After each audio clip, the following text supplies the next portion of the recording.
ሲቪና ቋንቋ ከሌለ አትምጣ በጭራሽ አትምጣ። ምንም ተጠቀመው ነገር የለም። አሁን ላይ ሰው የተሸወደ ያለው ምንድነው ኤርፖርት ሄዶ የሚቀበሉት ነገር አለ። አሁን ትልቅ ወንጀል ነው። አሁን ላይክ ሂውመን ትራፊኪንግ ማለት እኮ ነው። በረሳሴ በቃ ቪዲዮ ክሬት ጀመርኩ። አንዳንድ ስራ ቦታ ሆኜ የምቀርጽበትም ሰዓት አለ። በቃ ጊዜ በቃ እያጣው መጣ። ለምን ሰው በጣም ብዙ ቪዲዮ እየፈለገ መጣ። ሰው እንደዛ እያረኩኝ ከጊዜ በኋላ ኢትዮ ትራይብ የኢኮሚቲ እንደው መሰረትኩኝ። ተሰዋል በቃ የራሴ ነው እንደፈለክ ካሳከሳለ የራሴ አይደለም ህገ ወጥ ነው። ኮንሰፕቱ ራሱ ፍሪ ቪዛ ምንድነው? አንድ ሰው የራሱ ካምፓኒ ይኖረውና ለምሳሌ የራሴ ካምፓኒ ካለኝ ከራሴ ስር 10 ሰው የ5 ሰው የመቅጠር ኮታ ይሰጠኛል፣ ቦታ ይሰጠኛል። ሰው ምንድነው የሚያደርጉት? አንዳንዶቹ 5 ሰራተኛ ይቀጥሩና 5ቱን ሚኒትን ይሸጡታል። መሸጣቸው ህግ ያስጠይቃቸዋል እስከ 2000 ድርሃም። ያ መግዛት ደግሞ ያስቀጣዋል እስከ ዲፖርቴሽን። ሰው ይሸጡትና ከዛን ሰው ፈለገው ሰንተን ከስ ማድረግ ይችላሉ። አንተም ታደርጋለህ ሄዳት ከስ ምን ብለህ ትከሳለህ? በህገ ወጥ የተገዛውትን ካንሰል ይችላል፣ ብሎክ ላድርግ ይችላል፣ እንደፈለገ ማድረግ ይችላል። አሁን ራሱ እንደዛ ማድረግ ደግሞ ጀምሯል። ስፔሻሊ የዛሬ አመት ምን ማድረግ ጀመሩ? የተጀመረ አዲስ ሙድ ልክ ቪዛን ከሽጦለ በኋላ ከ6 ወር በኋላ አንተን ብሎክ ያደርገዋል። ሰውየው እንዳልከው ላክ ኦፍ አዌርነስ ስላለ ምን ቦታ ላይ ክሮስ ቼክ ያደርጋል። በቃ በተለይ የ10 ለ15 ሰው እነዚህ ካምፓኒ ከፍቶና ለ15 ሰው ከፍቶ እንትን ካወጡ በኋላ ብር ከወሰዱ በኋላ ብሎክ አድርገው እሱ ከሀገር ወጥቶ ነው ኦልሬዲ።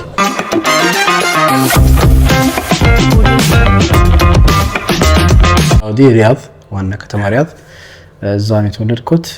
ሳውዲ ላይ እስከ 15 ዓመቴ ሳውዲ ነው የተወለድኩት የኖርኩት እና የተማርኩበት ትምህርት ቤት ኢትዮጵያ ኢንተርናሽናል ስኩል ይባላል። ያው አንድ አይነት ትምህርት ነበር ላይክ ኢትዮጵያ ካለው ጋር ካሪኩለሙ አንድ አይነት ነው። ላይክ ተጨማሪ አንዳንድ ቋንቋዎች አሉ። ለምሳሌ አረብኛና ፍሬንች እሱም የተወሰነ ግሬድ ክፍል ላይ ነው። ያው የነበረው ካልቸር ትንሽ ነው የሳውዲ ነው የሚሆነው። ያው ለምን ከተማሪዎች ጋርም አረብኛ ማውራትም ስለሆነ ግን ላይክ እንደ ትምህርት ይዞታ ደግሞ ሞስትሊ ያው የኢትዮጵያ አንድ አይነት ላይክ ሚኒስትሪ ማትሪክ ኤቭሪቲንግ አንድ አይነት ነበር። ያው የሳውዲ ኑሮ በጣም ደስ ይላል። ያው መቼም ያው ለኛ የሳውዲ ተወላጅ ሁሌ ቢጠይቀው መጀመሪያ ሳውዲ ነው የሚለው። ኦኬ ያው የነበረው ላይፍም ደስ ይላል። እንደ ኮሚኒቲ ያው እንደ ሳውዲ የሚደርስበት ኮሚኒቲ የለም ከየትኛው አረብ ሀገር። በጣም ጠንካራ ኮሚኒቲ ነው ያለው። ሰፊም ያው የህዝብ ብዛትም ሰፊ ያለው እዛ ነበር። አሁን ላይ ያለውን ባላቀም በዛ ጊዜ ግን የዛሬ 15 ዓመት የሳውዲ ብዛትም ያው ኢትዮጵያውያን በጣም ጠንካራ በዓል ሲኖር ሁሌ በበዓል ትገናኛለህ። ኢትዮጵያኖች ጋር የሆነ ነገር ሲደረግም በጣም ያለው ኮኔክሽን ሶሻል ላይፉ በጣም አሪፍ ነበር። ከዛ በኋላ እስከ 15 ዓመት እዛ ተምረህ ከዛ ወደ ኢትዮጵያ ከዛ 15 ዓመትን ካልኩ በኋላ ያኔ በቃ ወደ ኢትዮጵያ መጣን። ኢትዮጵያ ላይፍ ትንሽ እንትን ይላል ለኛ ከብዶን ነበር።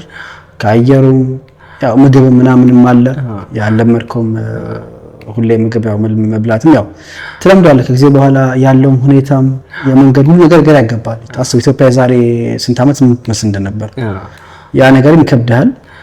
ለመላመድ የሞከር ነበር ብንመለስ ደስታችን ነበር። ለመላመድ ሞክረናል ግን ስቲል እስከ 3 ዓመት መመለስ ነበር እኛ ፍላጎታችን ነበር። ለምን እንመለስም ነበር። በአጋጣሚ ከአመት በኋላ ኢትዮጵያውያን ሳውዲ ላይ ትልቅ ችግር ፈጠሩ። ያው ፖሊስ እንትን ካሉ በኋላ በዛ ምክንያት ነው በቃ ይባስ ከመሄድ ሰው ወጣን ጀምረው ነበር። ሶ ኢትዮጵያ ላይ አሪፍ ነበር። ሞስትሊ ያው እንደ ትምህርት ላይ ብዙ ምን እንትን አይደለም ላይክ ጎበዝ ደግሞ ሜጋ እንደሚባለው ተማሪ አይደለም። ያው ታች ላይ ነበርኩኝ ግን ያው እንደ ፍላጎት ደግሞ በጣም እንትን ፈልግ ነበር ለመማር ጆርናሊዝም። ኦኬ በጣም ለምን ከ13 ዓመቴ ከ10 ዓመት ጀምሮ ከአባቴ ጋር ያው ቁጭ አልጀዚራ ነበር ማለት አልጀዚራ ወይ ኳስ ይሄን ኳስ ካዩ ራሱ ላይክ እስከ ትንታኔው ነበር ማየው ያ ነበር ፍላጎቴ። ግን ያው ጆርናሊዝም ደግሞ እንዳልማር ምን ሆነ ያው 13ኛ ክፍል ከጨረስኩ በኋላ እንትን ማለፊያ አልመጣልኝ። ኦኬ ጆርናሊዝም ደግሞ ያው በመንግስት ስለሚሰጥ እኔ ደግሞ ወደ ቢዝነስ እንትን የገባሁ ወደ ቢዝነስ ማኔጅመንት ፍላጎት በቃ ገባሁ። ወደ ቢዝነስ ዩኒቲ ተማርኩኝ። ከዩኒቲ በኋላ ደግሞ ትራንስፈር አድርገን ወደ ሪፍት ቫሊ ገባሁ ከሰፈራችን ቀረብ በሚል እዛ ግራጁዌት አደረኩኝ በቢዝነስ ማኔጅመንት ባችለር። ኦኬ ይሄ በጣም ኢንተረስቲንግ። አሁን ያው ምንድን ነው የሚባለው አሁን ራሱ የምትሰራው ከጆርናሊስት ጋር የተገናኘ ነው ማለት ይቻላል። ይሄ ደስ ይላል። እና አሁን ኮምፔር ስታደርገው ለምሳሌ ኢትዮጵያ ላይ ምንድን ነው የሚባለው ልክ ሃይ ስኩል ላይ ነው የመጣው? አዎ እኔ ሃይስኩል ላይ የመጣሁት። የት ተማርከው? ሃይስኩል ላይ የተማርኩት መጀመሪያ ምን ተፈጠረ? እኔ ሚኒስትሪ ውጤቴ ቆየ በጣም ስለቆየ ስርከው ሳውዲ ነው። በጣም ቆየና ሲቆይ ምን ተፈጠረ? በቃ አብዛኛው ትምህርት ሞሉ። ከዛ ወዲያ በቃ 1 2 3 ሳምንት ቤት ነበር ቁጭ ብሎ የተለያየ ትምህርት ሲታጣ በቃ መጨረሻ አማራጭ ወደ መንግስት ገባሁ። አስበው ከሳውዲ የግል ትምህርት ቤት ወደ ኢትዮጵያ መንግስት ትምህርት ቤት የነበረው ሾክ ነው የምትሆነው። የነበረው ነገር ግራ ያጋባል በጣም። ግን ያው በጣም ተማርኩበት መንግስት ቤት ላይ ግን ለአንድ ዓመት የተማርኩት ብቻ 1 ዓመት። ከዛ በኋላ ወደ ንዋይ ቻሌንጅ ትምህርት ቤት ገባሁ። ያው ወደ ግል ገባሁ። ንዋይ ቻሌንጅ እስከ 10 ተማርኩኝ። 10ኛ ክፍል ላይ ተባረርኩኝ። ትንሽ እንትን ነበርኩኝ ላይ ከ10 ላይ ትንሽ ይሄ ዱሪ የሚባል ሳይሆን ግን በጣም እጣላ ነበር። በጣም በቃ በየጊዜው መጣላት ነው። በቃ እናቴ አውቃት ነው። በቃ በየሳምንቱ ትምህርት መምጣቷ መዘየሯ ግድ ነው። በየሳምንቱ መምጣት ወይ ከአስተማሪ ጋር ነው ወይ ከተማሪ ጋር ነው ወይ የግሩፕ ጸብ ነው ወይ የሆነ ቤት መጣላት በቃ ለመደች በቃ በቃ ካልመጣች ባስ ግራ ይጨንቃቸዋል። ካልመጣች ምንድን ነው አይ ዛሬ ምን ችግር እዛ ተሰጠኝ መስተንግዶ ተሰጠኝ። ከአስረኛ ክፍል ላይ በቃ ውጣ ተባልኩኝ። ምን ማለት ነው? ተባረርኩኝ። እዛ ትዊተር እንገኘው ተቸገርኩ። ለምን ኮንዳክት ዲ ነው የተሰጠኝ ጸባይ ዲ ደግሞ የሚቀበል በጨራሽ የለም። ከዛ በስንት ለማና ተገኘ ትዊተር አንድ ዞስ ካላ ሲባል ከዛ አብዛኞቻቸው የኔ መሰሎች ነው ያሉት ላይ ከዚህ ጋር ስታውቅ ከተባረረ አሪፍ ነው። ሪሃብ ነው ይመስል ከዛ ሪሃብ ነው ይመስል አንዳንዱ እዛ ቆይቶ ራሱ የተባረረ ነበር። ሰዎች ግን እንደዛ ሆኖ ደግሞ 16 ብቻ ነበር። ምን ማማለጭ ነው የግድ መማር አለበት። ይሄ ጊዜ እንትን ሶሻል ነው የገባሁት ያኔ 10ኛ ክፍል እዛ ጨረስኩኝ። ከዛ ወደ ዩኒቲ ዩኒቨርሲቲ ገባሁ። ዩኒቲ ደግሞ የት ያለ ቫይብ ነው ያለው ደግሞ ዩኒቲ በጣም የት ያለ ቫይብ ነበር። ያው ከ10ኛ ክፍል ካለህበት ቫይብ ወደ ዩኒቲ ወደ ግል ዩኒቨርሲቲ መግባትም ዩኒቲም ራሱ የሆነ ቫይብ አለው። ተወዛ ሞከርኩኝ ትምህርት ላይ እያቃተኝ ምን እያለኝ ከዛ የሆነ አመት ላይ እንትን ላይ መሳተፍ ጀመርኩኝ ክለቦች ላይ። ይሄ ክለቦች ስለ ላይክ አርት ክለብ ወይ ደግሞ ሶሻል እንደዚህ ይላሉ። የተለያዩ እንትኖች አሉ። አንድ ደግሞ ቡክ እንደዚህ አሉ በማንበብ ላይ ድሮይንግ ያኔ ማኔጅመንት አሶሲዬሽን ነበር የማኔጅመንት አሶሲዬሽን ነበርና እሱ ሊመሰረት ነገር ነበር ሚሰኛል ክሬት ነበራቸው። ግን እንደ አደራጀት አልነበራቸው ለተማሪዎች ያኔ ኤግዚቢሽን ወይ ደግሞ እንደ ኤክስፖ ተዘጋጅተን ነበር ዩኒቲ እዛ። ከዛ የተወሰነኛ እዛ ሴክሽን ላይ ያለ ዲን ማናገርን በቃ እኛ እንሳተፋለን። የሚሸጠው ነገር አለ ሰጠን ፍቃድ የሆነ ቺፕስ ነበር ረስቻለሁ ስሙን። እሷን ተመለከት ጀመር እና በጣም ትርፋማ ሆነ። ኦኬ አለን ይሄ ነገር በጣም ያዋጣል። በቃ ለማለታችን በደንብ አናረገው ማለት ከዛ አናገር ነው። በቃ ከዚህ ኤግዚቢሽን ዘጋጅም ስንለው አይ ቢዘጋጅ እኮ አሪፍ ነው ምናምን ይሄ ለማሳመን ነው። ከዛ አይዲያ ያላችሁ በቃ ፕሮፖዛል አቅርቡ አለ።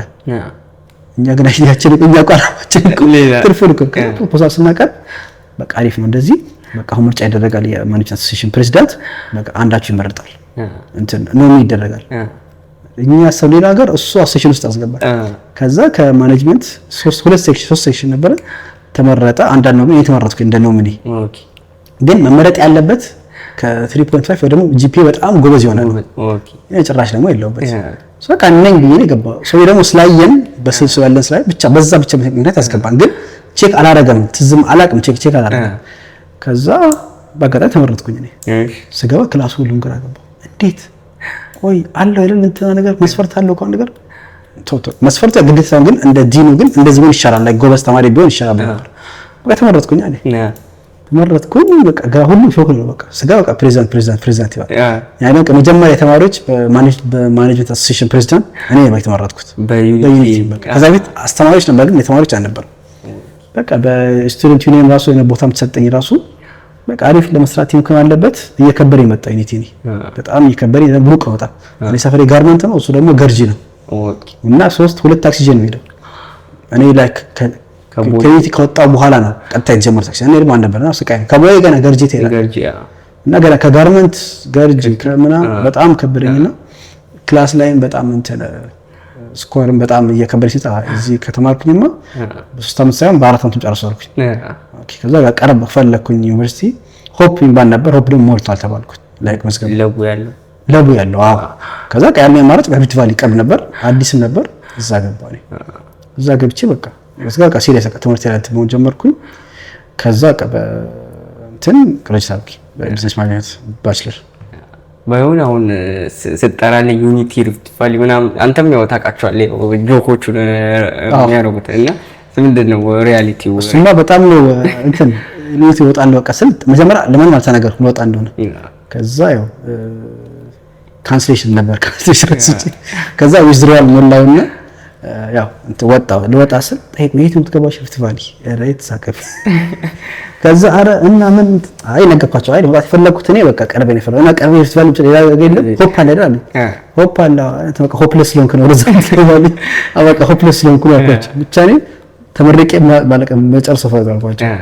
ለምን ካሁን በኋላ አንድ ሁለት ዓመት ጨርስ ከበረኝ ብቻ ሊጨርስ ብቻ አልኩት እና ብቻ በቃ ሙድ ባጃንኩት ከዩኒቲ ወጣ ሪፍት ቫሊ ገባስ ደምቹ አጠገረም ሆፕ አለና ሆፕለስ ስለሆንክ ነው ሪፍት ቫሊ ገባው ከዛ ሆፕለስ ባል ነበር ለተወሰነ ጊዜ እና በቃ ከሪፍት ቫሊ በኋላ ያው ተመረቀን ያው ስራውን ፈለጉ ላይ ትንሽ ከበደ እዛ ኢትዮጵያ ፈልገ ነበር ኢትዮጵያ ኦኬ ያን ያላቅ ብቻ ጊዜው ከብዳን ስራ መፈለግ በጣም ሞከርኩኝ ኢቭን ላይክ ፍሪላንስ የሚባል የሆነ አፕ እንትን አለ መሰለኝ ቴሌግራም ግሩፕ ኢትዮጵያ ፍሪላንስ ብሎ እዛ ላይ በጣም ሞከርኩኝ ከዛ ስንትልህ አንድ ስራ ቦታ አገኘው አይስክሪም ቤት ኦኬ እንትን ነው በቃ ሴልስ ከዛ ሱፐርቫይዘር ማስተናለን ካሸር ሁሉ ነገር ያለቃ ሾፕን ብቻ ሌላ ሰው አለ ሚኒ ሾፕ ነች እንትን ላይ ነበር በዲ የሚጀምር ደምበል ይባል ህንጻ መሰለኝ እዛ ሰር ነበር ከዛ ከሁሉ መስራት ጀመርኩኝ አይስክሪም ስኩፕ አደርጋለሁ ከዛ እኔን ካሸር ቀኔን ሱፐርቫይዝ ማድረግ እኔ ነኝ ቦታ ማጸላ ማስተካከል ነገር ቀኔ ብቻ ያሱ የለ ከዛ ለተወሰነ ለአንድ ሁለት ወር ሰራው ስንት ነበር ደሞዝ ራሱ 2000 ነበር ደሞዝ በቃ ብር በቃ ወር ሳይልቅ በቃ ሬት ኔጌቲቭ 100 ብር ወደ 100 ብር ኔጌቲቭ ክሬዲት ነው በቃ ክሬዲት ነው በቃ ለስሙ ነበር መሰለኝ እዛ ሰራው ከዛ በኋላ ይሄ አይስክሪም ቤት በኋላ ወደ የት ገባው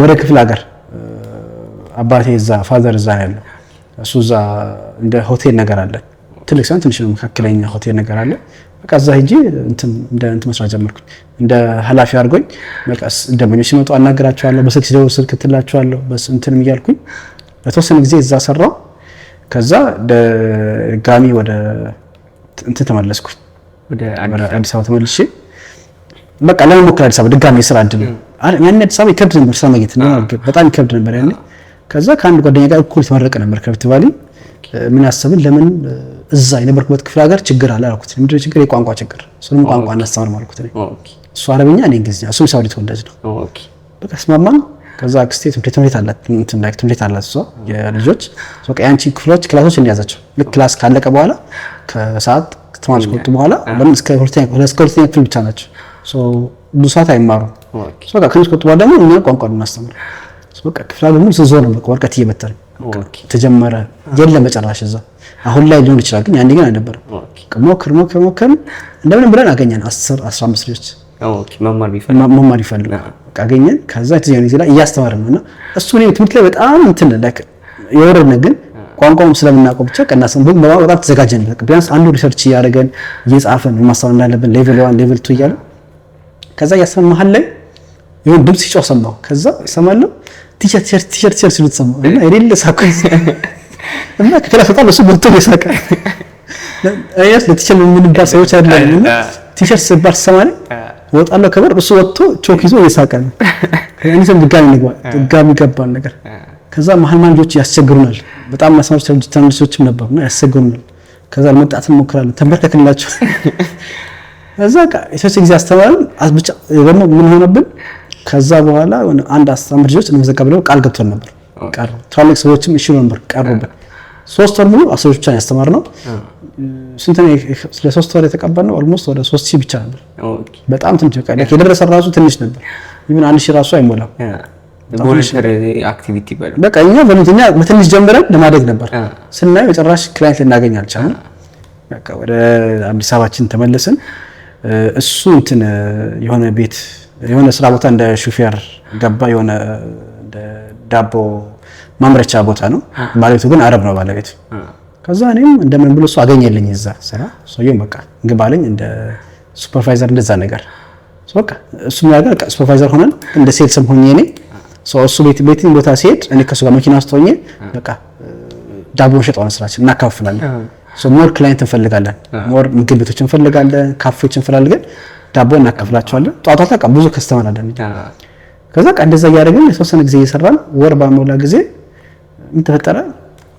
ዳቦ የተወሰነ ዳቦ አለ። ከዛ እንዴት እናደርጋለን? ከዛ አዳባይ ነው በቃ እንደዚህ አዳባይ ላይ ማውራት ጀመረ እናሱ ይነዳና ትንሿ ዳማስ ነች።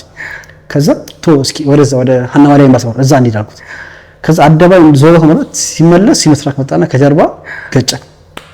ከዛ በአጋጣሚ ደግሞ ያያየ ሄደዋለሁ ተወሰነ ሄደና ቆመ ብቻ ላይ ሲምሳክ ግጭት ሳን ላይ እንደዚህ ያለ ይዞን ሄዷል። ተወሰነ ፓርት ቢያንስ አንድ ወደ 2 ሜትር እንደዚህ ይዞን ሄዷል እና መኪና። ከዛ ሰዎች ደነገጡ። ወጥተው ተረፋችሁ ነው ማለት ደምጣው ሲምሳክ ለምን ዳማስ ነው ያስምጣ ከዛ ጥፋታችን ችግር የለም ማለት ጥፋተኛ ጥፋት ማለት ለምን ዞረን ተመለስን ድጋሚ እና ሆነ ሰዎች።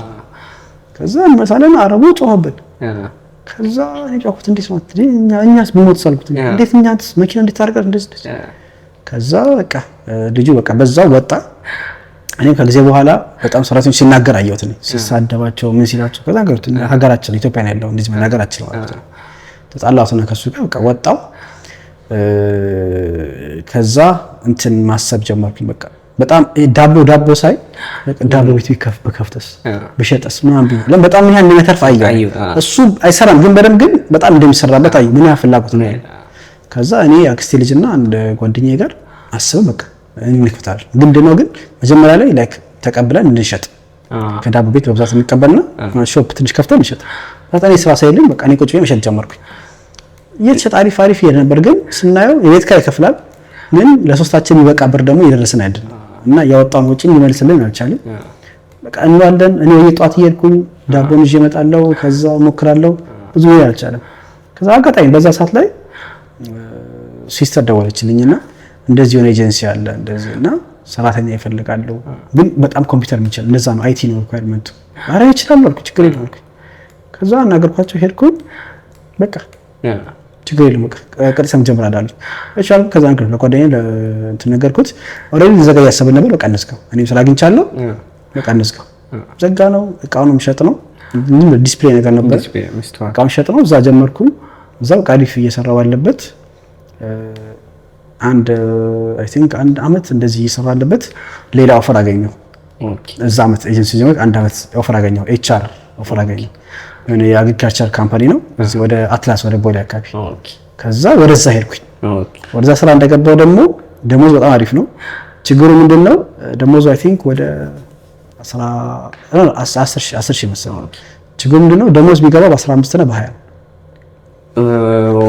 በቀን 15 እና በ20 ከዛ ገብት እኔ ነገርኩት ይሄ ነገር ምንም እኔ ተበድሬ ከዛ በብድሬ ደሞዝ ከፍዬ ከዛ ድጋሚ ኖ አይ እንትን ነው ታውቃለህ እኮ እየቆየ ነው ከውጭ ነው የሚላከው ደግሞ ብሩ ነው ነገር ወረ እንደዚህ ማይዋጣኝ ማለት ነው።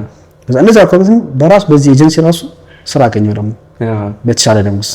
ከዛ ወደዛ ገብቼ ያ ኤጀንሲ ላይ ይሰራ ያለበት ሲስተር አጋጣሚ ወደ ዱባይ ሄዳ ነበር። እሱ አርክ ነች ግን በኤጀንሲ ስራ አግኝታ ነች እንደ ከስተመር ሰርቪስ። ከዛ በኦነሩ ጠየቀኝ አለችኝ እሷ እንከፍት ነው ኤጀንሲ ወደ ኢንዶኔሲያ ራሱ ኤጀንሲ ከፍተና ቢሮ ከፍተው ነው ሰው ይፈልጋል እዛ ሚይዝለት። ከዛ ቀኝ እናግረው አልኳት አናገረችው። ብዙም ኮንሲደር አላደረግም ለምን ኦፍ ኮርስ አጣው ያዘጎች አሉ ኮንሲደር መቼም ከኢትዮጵያ አምጥተው አንድን ሰው በኃላፊነት ሊያገራ አይወስድም። ከዛ ስልክ አወራኝ ነገርኩት እንደዚህ ለምዳለኝ። አዎ ከአረቦች ጋር እንደዚህ ሰርቻለሁ በቃ እሺ ድጋሚ እናራራለን። ድጋሚ አወራን ጠበቅኩት ምናምን በቃ ማለት ሰስፔንስ በቃ ኢንዶኔሲያ ሄድኩኝ አልኩኝ በቃ ማለት በቃ እሺ አለኝ ሞክር። ከዛ ሚላከው ብር ይላክና ከኢትዮጵያ ቀጠሮ ኢንዶኔሲያ ትላለች። እሺ አልኩኝ። ኢንዶኔሲያ በሞክር ኤምባሲ ስብስብ ሆነ። ከዛ አረ በጣም እያስቸገረ በጣም ይከብዳል አላውቅም ግራ ገባኝ እኮ አልኩት። በጣም ብዙ ነገር ጠይቆ ነው ባንክ ስቴትመንት ማሳየው ነው ማለት ባንክ ስቴትመንት ተደረገ። ከዛ ድጋሚ ልሞክር ስል አንደር ሪኖቬሽን በቃ የተሳከረ ነው ገና ነገር ሲሄድ ተዘግቷል ሙሉ ኤምባሲው የሆነ የተሳከረ ይታደሳል ተዘግቷል አልኩት። ከፍተና ከይነ በአከፍት ብዬ ነበር ግን ተዘግቷል አሁን የሆነ ነገር ያስተካክሉ በቃ እሺ ገይነ በቃ ዱባይ ትመጣና ከዱባይ ወደዛ ትሄዳለች። እሺ አልኩት። ቪዚት ቪዛው ላከልኝ። በቪዚት ቪዛ ወደ መጣ ወደ ዱባይ ከዛ ሻርጃ ነው የገባሁት። ሻርጃ ገባው በቃ 1-2 ቀን ቁጭ አልኩኝ እየጠበቅኩ ነው እኔ ላይክ መቼ ምንም አልደወለልኝም። ከዛ ከሰምቷል ሲስተር በጣም ቆየ እኮ ነገሩ ልሄድ ነው ወይስ ላልሄድ ነው? ከዛ ቢሮን አለች። እሺ አልኳትና ሹፌር ላኩና በሹፌር ላከኝ ወደ ቢሮ። ሲሄድ ነገረኝ እንደዚህ ችግር ውስጥ ገብቻለሁ። የተወሰኑ ሴክሬታሪዎች ወደ 300,000 ድርሃም ሰርቀው ወደ ሀገራቸው ይላል እና ኮምፕሌን በዝቶብኝ ባንክ ተደርጋ መሳፈር አልችልም። ሎካል መሳፈር አይችልም። በቃ ተዘግቶበት በጣም ብዙ ዕዳ አለበት መክፈል አለበት እና በጣም ብዙ ዕዳ አስገብቻለሁ። በቃ እስከጠብቀኝ ትንሽ በቃ ትልቅ ያው በቃ ችግር የለው ይሄውና ማይሆን ከሆነ ወደ ሀገር መልስ ኦልሬዲ ስራ ነበረኝ እኔ ምንም የሚያስቸኩረኝ ነገር የለም። ባህር ችግር እንጠብቃለኝ እሺ አልኩት። ከዛ አንድ ሳምንት ጠብቃ መልስ የለም። አረ መልስ የለም ኮራሎ በቃ እስከሚስተካከል ድረስ ብቻ እዚህ ቢሮ ላይ ዝም ብዬ እንደ ቲም ሊደር ላሰራልኝ ኦልሬዲ ማኔጀር አለው አልኩት። አይቼዋለሁ ቢሮውን አያስፈልግም በቃ ለተወሰነ ጊዜ ብቻ ቤት ክራይ አትጨናነቅ፣ ምግብ አትጨናነቅ፣ የምትሄድ ቦታ ካለ ሹፌሩ ይወስዳል ብቻ እስከተወሰነ ጊዜ ብቻ እንትን ትላለህ። የተስማማነው አልኩት። እኔ ተስማማነው ነበር። የተስማማነው $900 ነበር። $900 ከዛ ፕላስ ኮሚሽን ቢያንስ $1,500 የተስማማነው በወር በቃ እሺ። እስከዛ 2,000 ብቻ ላሰራህ አለኝ። 2,000 ብቻ ኮንትራት አያስፈልግም 2,000 ብቻ እሺ። አሁን አንድ ወር ኦልሬዲ ያልቅ ነው። ሁለተኛ ወር ደግሞ ማለት 2 ወር ቪዛ ያልቅ ነው አልኩት። ከዛ አንድ ወር ካሰራኝ በኋላ ሳይሆን አንዳንድ ችግሮች ነበሩ። ችግሮችን ቀረፍኩለት። አለቀ በቃ ምንም የሚሰራ ነገር የለም አልኩት። አሁን በመጠስ ቤት ቁጭ ነው አልኩት። በቃ ወደ ፉጀራ ብራንች ድሮ ቢሮ ነበረኝ አለ እንደ ታይፒንግ ሴንተር ከፓርትነር ጋርና እዛ ሄደ በቃ ያን ቢሮውን መቆጣጠር ትችላለህ አለኝ። ሰው በጣም ሽማግሌ ነውና ገዛ ይፈልጋል። እሺ አልኩት። አሁን ኦልሬዲ ቀራማ ውስጥ ገብቻለሁ አልኩት። አለቀኝ ሁለት ነው ቀራማ ውስጥ ገብቻለሁ። እዛ ከሄድኩ በኋላ መሳተፍ አለበት ቪዛ ከቀራማ በኋላ ምን እንዳለ አላውቅም አልኩት። እኔ በደንብ አላውቅም በሰው ቼክ ሳር ብሎክ ነው ቴክስት አልኩት ማለት ነው። ቼክ አድርገው በቃ ብሎክ ሊደረግ ይችላል በቪዚት ቪዛው ካምፓኒ ሶ ከሄድኩ በኋላ እንድታሰራ ቀጣልኩት። እሺ አለኝ። እዛ ሲሄድ ሰውየው በስልክ በቃ አወራለሁ ችግር የለም አረብኛም ችግር እፈልጋለሁ በቃ ቢሮን ትይዝልኛለህ አለ። ሰውየው ባይፈልግ ነው እኔ እወስዳለሁ አለ። እሺ አልኩኝ። ከዚህ ካልኩት በኋላ ምን ተፈጠረ? በሁለተኛ ቀን ሲሄድ ቢሮ ሰውየው የለም። ጠይቋቸው ሰዎች ሰውየው ሴት ነው እመጣለሁ ነበር። አይ ትንሽ ታሟል። በሶስተኛ ቀን ሄድኩኝ። ሰውየው የለም አለ። ሄጄ ነው በፒሲ ዝም ብዬ ክላይንት ከመጣ ለማናገር ይሞክር ነው። ሴራም የለም ሰውየው ስላቸዋለ ወደቀና ኮማ ውስጥ ገብቷል። ኦኬ ቀላችሁ ነው አልኩት። የምር ኮማ ውስጥ ገብቷል። እሺ አሳዩኝ አልኳቸው። ሆስፒታል ሲሄድ ምንም ኮማ ውስጥ ገብቷል ሰውየው ወድቆ በጣም ሽማግሌ ነው። በአራተኛው ቀን አረፈ። ኦኬ አልኩት። ጥሩ አረፈ። እዛ ባለቤቱ ነገርኩት። ሹፍ ምን ይሰራ አላውቅም እኔ ግን ቀራማ ውስጥ ገብቻለሁ። ኦልሬዲ ወደ 2,000 ሊደርስብኝ ነው። በጣም ጊዜው እየሄደ ነው። ኦልሬዲ ብዙም አልሄደብኝ የተወሰነ ነበር እና በጣም ቀራማ ሊጨምርብኝ ነው። ነገሩን አሰበት አልኩት። ከዛ አለ በቃ 1-2 ሳምንት አለፈና መጡ ቤተሰብ ወጥቶ ነው ሰውዬው ያረፈ ሰው መጥቶና በቃ ቢሮውን እንሸጥ ነው እኛ ወደ ሀገራችን ልንገባ ነው። እሺ ያልኩኝ እኔ ከዛ ባለቤት ቴክስት አደረገልኝ። እንደምለ ሞክርና አሳምናቸው አይሄዱት አያቆኝም ራሱ አልኩት። ምን ያሳምናቸው ሰርቼ በእነሱ ጋር አሳምናለሁ ግን አያቆኝም። በቃ አሳምናቸው ካልሆነ በቃ እኔ እናንተ እንሰናበታለን። ለምን ተወጠረ? ሲስተር ወደ ሰዓት ላይ ሪዚግኔሽን አቅርባለች። ሶ በዛው ተናደዋል በህቴ ሪዛይን ስላደረገች።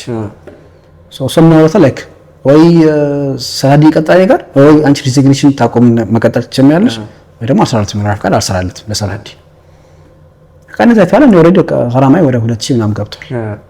በቃ አልኩት። ፒሲ ነበር ፒሲ ሰጣሁት። ሲም ካርድ መለስኩለት። ከሲስተር ጋር ቆየሁ። ሲስተር ጋር ቢያንስ 1 ሳምንት እንደዚህ ቆየሁ። እሷም ዲዛይን አድርጋለች። ያለን ቤት ደግሞ የካምፓኒ ቤት ነው። ተደብቄ ነው ገባኔ ሆነ። ከቃ ስራ ፈለግ ጀመርኩኝ። በቃ ሲቪ ኦሬዲ አለኝ። ሲቪ አፕዴት አድርጌ አፕላይ ማድረግ ጀመርኩኝ። የመጀመሪያ ስራ በሳምንት መጣልኝ ኦፈር ዲያ በኒያስ አልኩኝና ስራ ሲሄድ ነው ብዙ ጊዜ ኢንተርቪው ሲሄድ እንደዚህ በጀልቢያ ነው የሚሄደው። ሲሄድ ኮንሰልተንሲ ምናምን ይላል ኤችአር ምናምን ነገር ይሻል ሳይሆን ይሄ ነገር ይወጣይቻለሁ። ከዛ ስልክ ቼክ ሳደርግ ስካመሮ ቼክ አድርጌመር እና ይሄ ነገር ስካመር ነው ሳይሆን ከኔ ስገባ ውስጥ ሰላም አለይኩም አልኩኝ። ስለዚህ አምስት ሰዓት ሰላም አለይኩም ስል ሃይ አለኝ። ከዛ ጆብ አለኝ። ቱሚ there is outside and even I texted you there is job ስለው የለም አለኝ። እሺ ብዬ በቃ you have WhatsApp number yes አለኝ። ከዛ እሺ ያ ውጫ ያ that's not working I'll give another one አለኝ። ሰጠኝ። ከዛ ልደውል ስለው don't call now later አለኝ። ልወጣ ስል ሰማሁኝ አማርኛ በአማርኛ ሰው ሲያወራ በቃ አስገባለሁ 300 ድርሃም ቸክፍና አስገባለሁ ሳይሆን ደግሞ ትራቭል ኤጀንሲ ነው የሚለው ትራቭል ኤጀንሲ ስራ አስገባለሁ ምንድን ነው አልገባኝም። ከዛ አንኳኳና ሰላም ነው ስለው ሰላም ኢትዮጵያ ነው አልኩት። አይ ዝም ብዬ ለብቻ አልኩት። እኔ ሳውዲ ተወላጅ ምንም አላልኩትም። አይ ስራ ፈልጌ ነገር ሳይሽ የሆነ ወፈርት ያለች በቃ የሆነ ክለብ አለና እንትን ይፈልጋል ባውንሰር ይፈልጋል አልኩት። እሺ ቢያንስ ልብሱን አክብር አልኩት። እሺ አይ ለብሻለሁ ሙስሊም ነኝ እንዴት ነው ክለብ መስራት አልኩት። አይ በቃ ስራ ታማርጣ ነገር በቃ ችግር የለውም ስልክ ስልና እደውልልሃለሁ ነገር እሺ በቃ ችግር የለውም በቃ ሌላ ክልል ወረቀቴን ዲግሪ አለኝ በሱም አለኝ አረብኛም እችላለሁ አልኩት። እሺ ላክልኝ ቻልኩት። ከዛ እንደወጣው በቀጣይ ቀን ቴክስት አድርግለት አይ ይቅርታ ስራ የለም አሁን ለጊዜው አለኝ። ምን አደረኩኝ ነው ምስል ያስወይ ነገር ቦታ መስለኝ ወይ ፈራ ነው ወይ መስለኝ ከዛ ገባ ኢትዮጵያ እንደዚህ ይሰራሉ እንደ ቢሮ ከፍቶ እንደዚህ ስለ ደላላ መጀመሪያ ደላላ የት እዛ ነው በእኔ ያስለየት ነው እሱ ትራቭል ኤጀንሲ ነው ነገር የሚሰራው ሌላ ስራ ነው። ከዛ አንድ ሳምንት አለፈ በሳምንት አፕላይ በቃ በቀን ቢያንስ እስከ 80 100 ቦታ አፕላይ አደርጋለሁ ኢንዲድ ላይ ሊንክዲን ላይ ከዛ በሁለተኛ ሳምንት ስራ አገኘሁ። አሁን ስለ ግን እየቆጠረ ነው ካራሞ እየቆጠረ አይ ሲስተር ከፈለችልኝ ወደ ሰልመልስን ሲስተር 3000 ካራም ከፈለችልኝ አብስኮንድ ሆኜ ነበር ደግሞ አብስኮንድ ሆኜ ትራቭል ኤጀንሲዎችን ጠይቋቸው እንደዚህ አብስኮንድ ሆኛለሁ ነው ስላቸው በቃ 2000 ድርሃም ክፈልና ይመሰራሉ። ከዛ ይሄ ነገር ደስ አላለኝ ምን ሲስተር ጠይቋት 3 ጠይቅ ለካስ በ140 ነው እንደዚህ ድርሃም ማስመሳት ይቻላል። የትራቭል የቪዚት ሲሆን መክፈል ያስፈልግ ሀዊር ሴንተር ሄድን ቪዚት ቪዛ የፋይን ከፈል 3000 ምናምን ነገር 140 ድርሃም ነው 400 ድርሃም ነው 440 ድርሃም የአብስኮንድ ማስነሻ ከፈልኩኝ አለቀ። ለኤጀንሲ መክፈል ያስፈልግ። ከዛ ያኔ በቃ ሰውየው ለሲስተር ቃል ገባላት ከከፈልሽ ችግር የለም ቼንቻ ተሰረለታለሁ በራሱ ማለት ነው። ሶ ቢያንስ አንድ ወር እንደዚህ ነበረኝ በዛ ሰዓት ላይ ነው አንድ ወር ባነሰ ነው በቃ ፋይን ከገባ በኋላ አፕላይ ማድረግ ከጀመርኩኝ በሁለተኛ ሳምንት ነው ስራ ያገኘሁት። ሌላ ሰው አግኝቼ ነበር ግን ደሞዙ 2000 ማለት አለብኝና ተውኩት። እኔ የምፈልገው ካገኘው ብዬ ነው እንዳይት በቃ ይገኛል ግን አንተ ላይክ አቅም ካለና እውቀት ኢንፎርሜሽን ላይክ እንትን ካለ የተሻለ ስራ ማግኘት ቻንስ አለ። ግን ተስፋ ቆርጠህ ነው የምታገኘው ስራ ውስጥ ነው ማለት 2005 ያሉ ስራዎች ነበር ነው ተውኳቸው መጨረሻ ዘማ አልቀጠለም ብዬ ከዛ አሁን ባለው በስራ ምንጫጫ ቦታ ነውና ሄጄ ኢንተርቪው አደረኩኝ። ከመዛ ሰዓት ነው በቃ ከ10 ደቂቃ በኋላ በቃ ፓስፖርትን ፎቶኮፒ ላክልኝ አለች ለቪዛ አፕላይ ማድረግ። ከዛ ከሳምንት በኋላ ደወለኝ ከመስሪያ ቤቱ አፕላይ ማድረግ የሞከርን ግን ቪዛ ብያለ ነው እሺ አልኩኝ። ጊዜ ይቆጠረ ነው። ከዛ አረባካችሁ አሁን 2 ሳምንት ብቻ ነው የቀረኝ አልኳቸው። ከዛት በኋላ ፋይናንስ ተገባለ ምንም መከፍለው ነገር የለም ለምን መከፍለው ነገር የለም። ከዛ ኢቭን ለምን ፋይናንስ ራሱ ገባ ሲሰራ ተበድራ ነው አልከፈለችልኝ። ሶ ላይክ ስራ አለ ተብለ መጣ እዳው ስትገባ ተሰማ። ከዛ ከሳምንት በኋላ ላኩልኝ ኤቭሪቲንግ በቃ አፕላይ ሆነ ገባው። በቃ አሁን ያለው በስራ ቦታ ላይ መስራት ከጀመርኩኝ ከአንድ አመት በኋላ ሳይ በቃ ላይክ ሰራው አሪፍ ነው በቃ በቃኛልኩኝ። ለምን ላርግበት አልቻልኩም። በቃ ብቻ ምንድነው ስራ በቃ ካሺየር ጋር ነው ካሺየር ሆነ በቃ ሂሳብ ቀንት ነው የምለው እና አንዳንድ ደግሞ ውስጥ ጋር ልጆችንም ትጠብቃለህ ለምን ኪድስ ፕሌየር አቴንዳንት ነው። ሶ በቃ ስራ ፈለግ ጀመርኩኝ። ሪል ስቴትም አገኘው 1-2 ሪል ስቴት አገኘው። በቃ ኢንተርቪው ደግሞ አልቻልኩም በስራ ሰዓት ምክንያት። ከዛ ቀሳ ቆስኝ ነበር። ከዛ ደሞዝ በተሰጠበት በሳምንቱ ና አትፈርም ማለት አልኩኝ። አልፈረምኩም ነበር የደሞዝ እንደተቀበልኩ።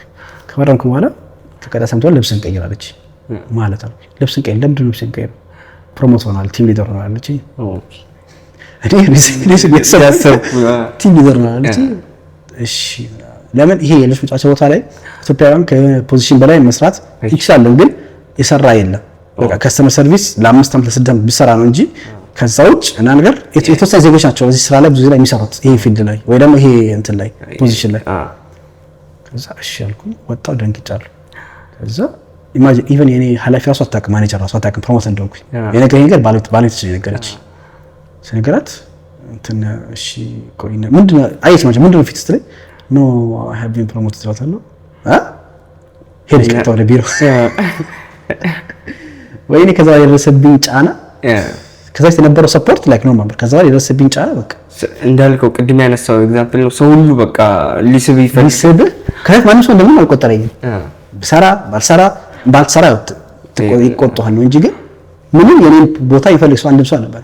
ልክ ከፍ አልኩ ስር በቃ እኔ ተዋታ ጠፋ ወዲያውኑ ሪፖርት ይደረጋል። ወዲያውኑ የዋትስአፕ ግሩፕ አለ እዛ ላይ ሳድ እንደዚህ ያረክ እንደዚህ ያላረክ ምናምን አሬ ጫና ጫናው እንዳይመስል በቃ ታገስኩኝ። አንዳይም ቀልባራ ነበር እንጂ ቀልባራ ቀደልሽ ነበር በቃ በጣም ተጣልቼ ማለት ነው። በቃ ታገስኩኝ። ላይክ መውጣት ባለብኝ ሰዓት አልወጣም በቃ ላይ ስራ አግኝቼ በቃ ሪል ስቴት ላይ አሪፍ ስራ አግኝቼ ደሞዝ እና ኮሚሽን ያለው ዝግ ሪል ስቴት ደሞዝ አይሰጥም። ይሄን ደሞዝ ያለው አግኝቼ ኢንተርቪው ራሱ በረፍት ቀን ያድርጌ ግን በቃ አለ ይመጣል ኦሬዲ ጀምሬያለሁ ጨርሷለሁ። ይሄን ካቋረጥኩት ነው በቃ አለ የሆነ የሀገር ኃላፊነት ሆነብኝ። በቃ እቺንማ አስከብራለሁ ብዬ ታግሼ ከዛ የባለቤቶቹን እምነት እንደው ነበረኝ ግን እንደ ስታፍ ነበረኝ እንደ ማኔጀር ደግሞ እምነታቸው ደግሞ ወስጄ ድጋሚ ደግሞ ፕሮሞት ደግሞ ተደረኩኝ። ኦኬ ይሄንንም ቻሌንጅ አልፍ ሌላ አዲሽናል ማኔጀር እዛው ካምፓኒ ላይ በቃ አሳደስኩኝ። ደግሞ ወደ ማኔጀር ደግሞ አደረኩኝ።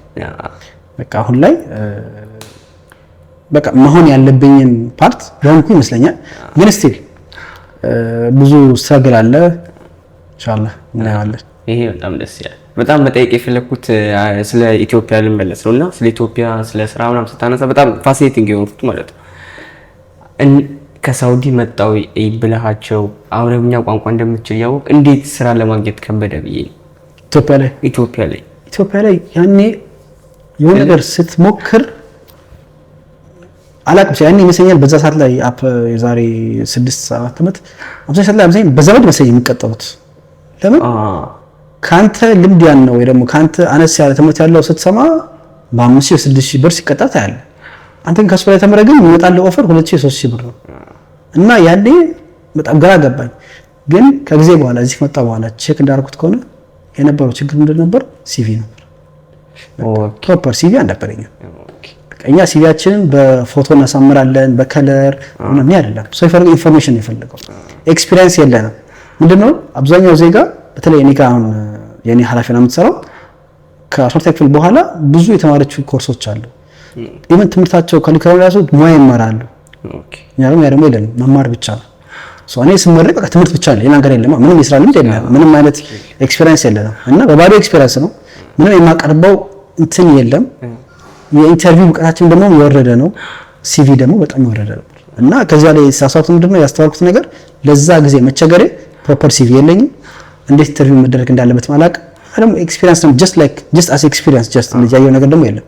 ብቻ መማር ወይ ደግሞ አስጠኛ ያስጠናሃል። ከዛ ውጭ ይሄ በእረፍት ቀን የምትሰራው ስራ ብዙ ጊዜ ፊልም ላይ እንደምናያቸው ወይ ፓርኪንግ ስራ ነገር ይሰራሉ። እኛ ደግሞ የምንሰራው ደግሞ መማር ነው። ከተማርኩ በኋላ ደግሞ ስትመረቅ ነው መስራት መጀመር ነው የሚባለው።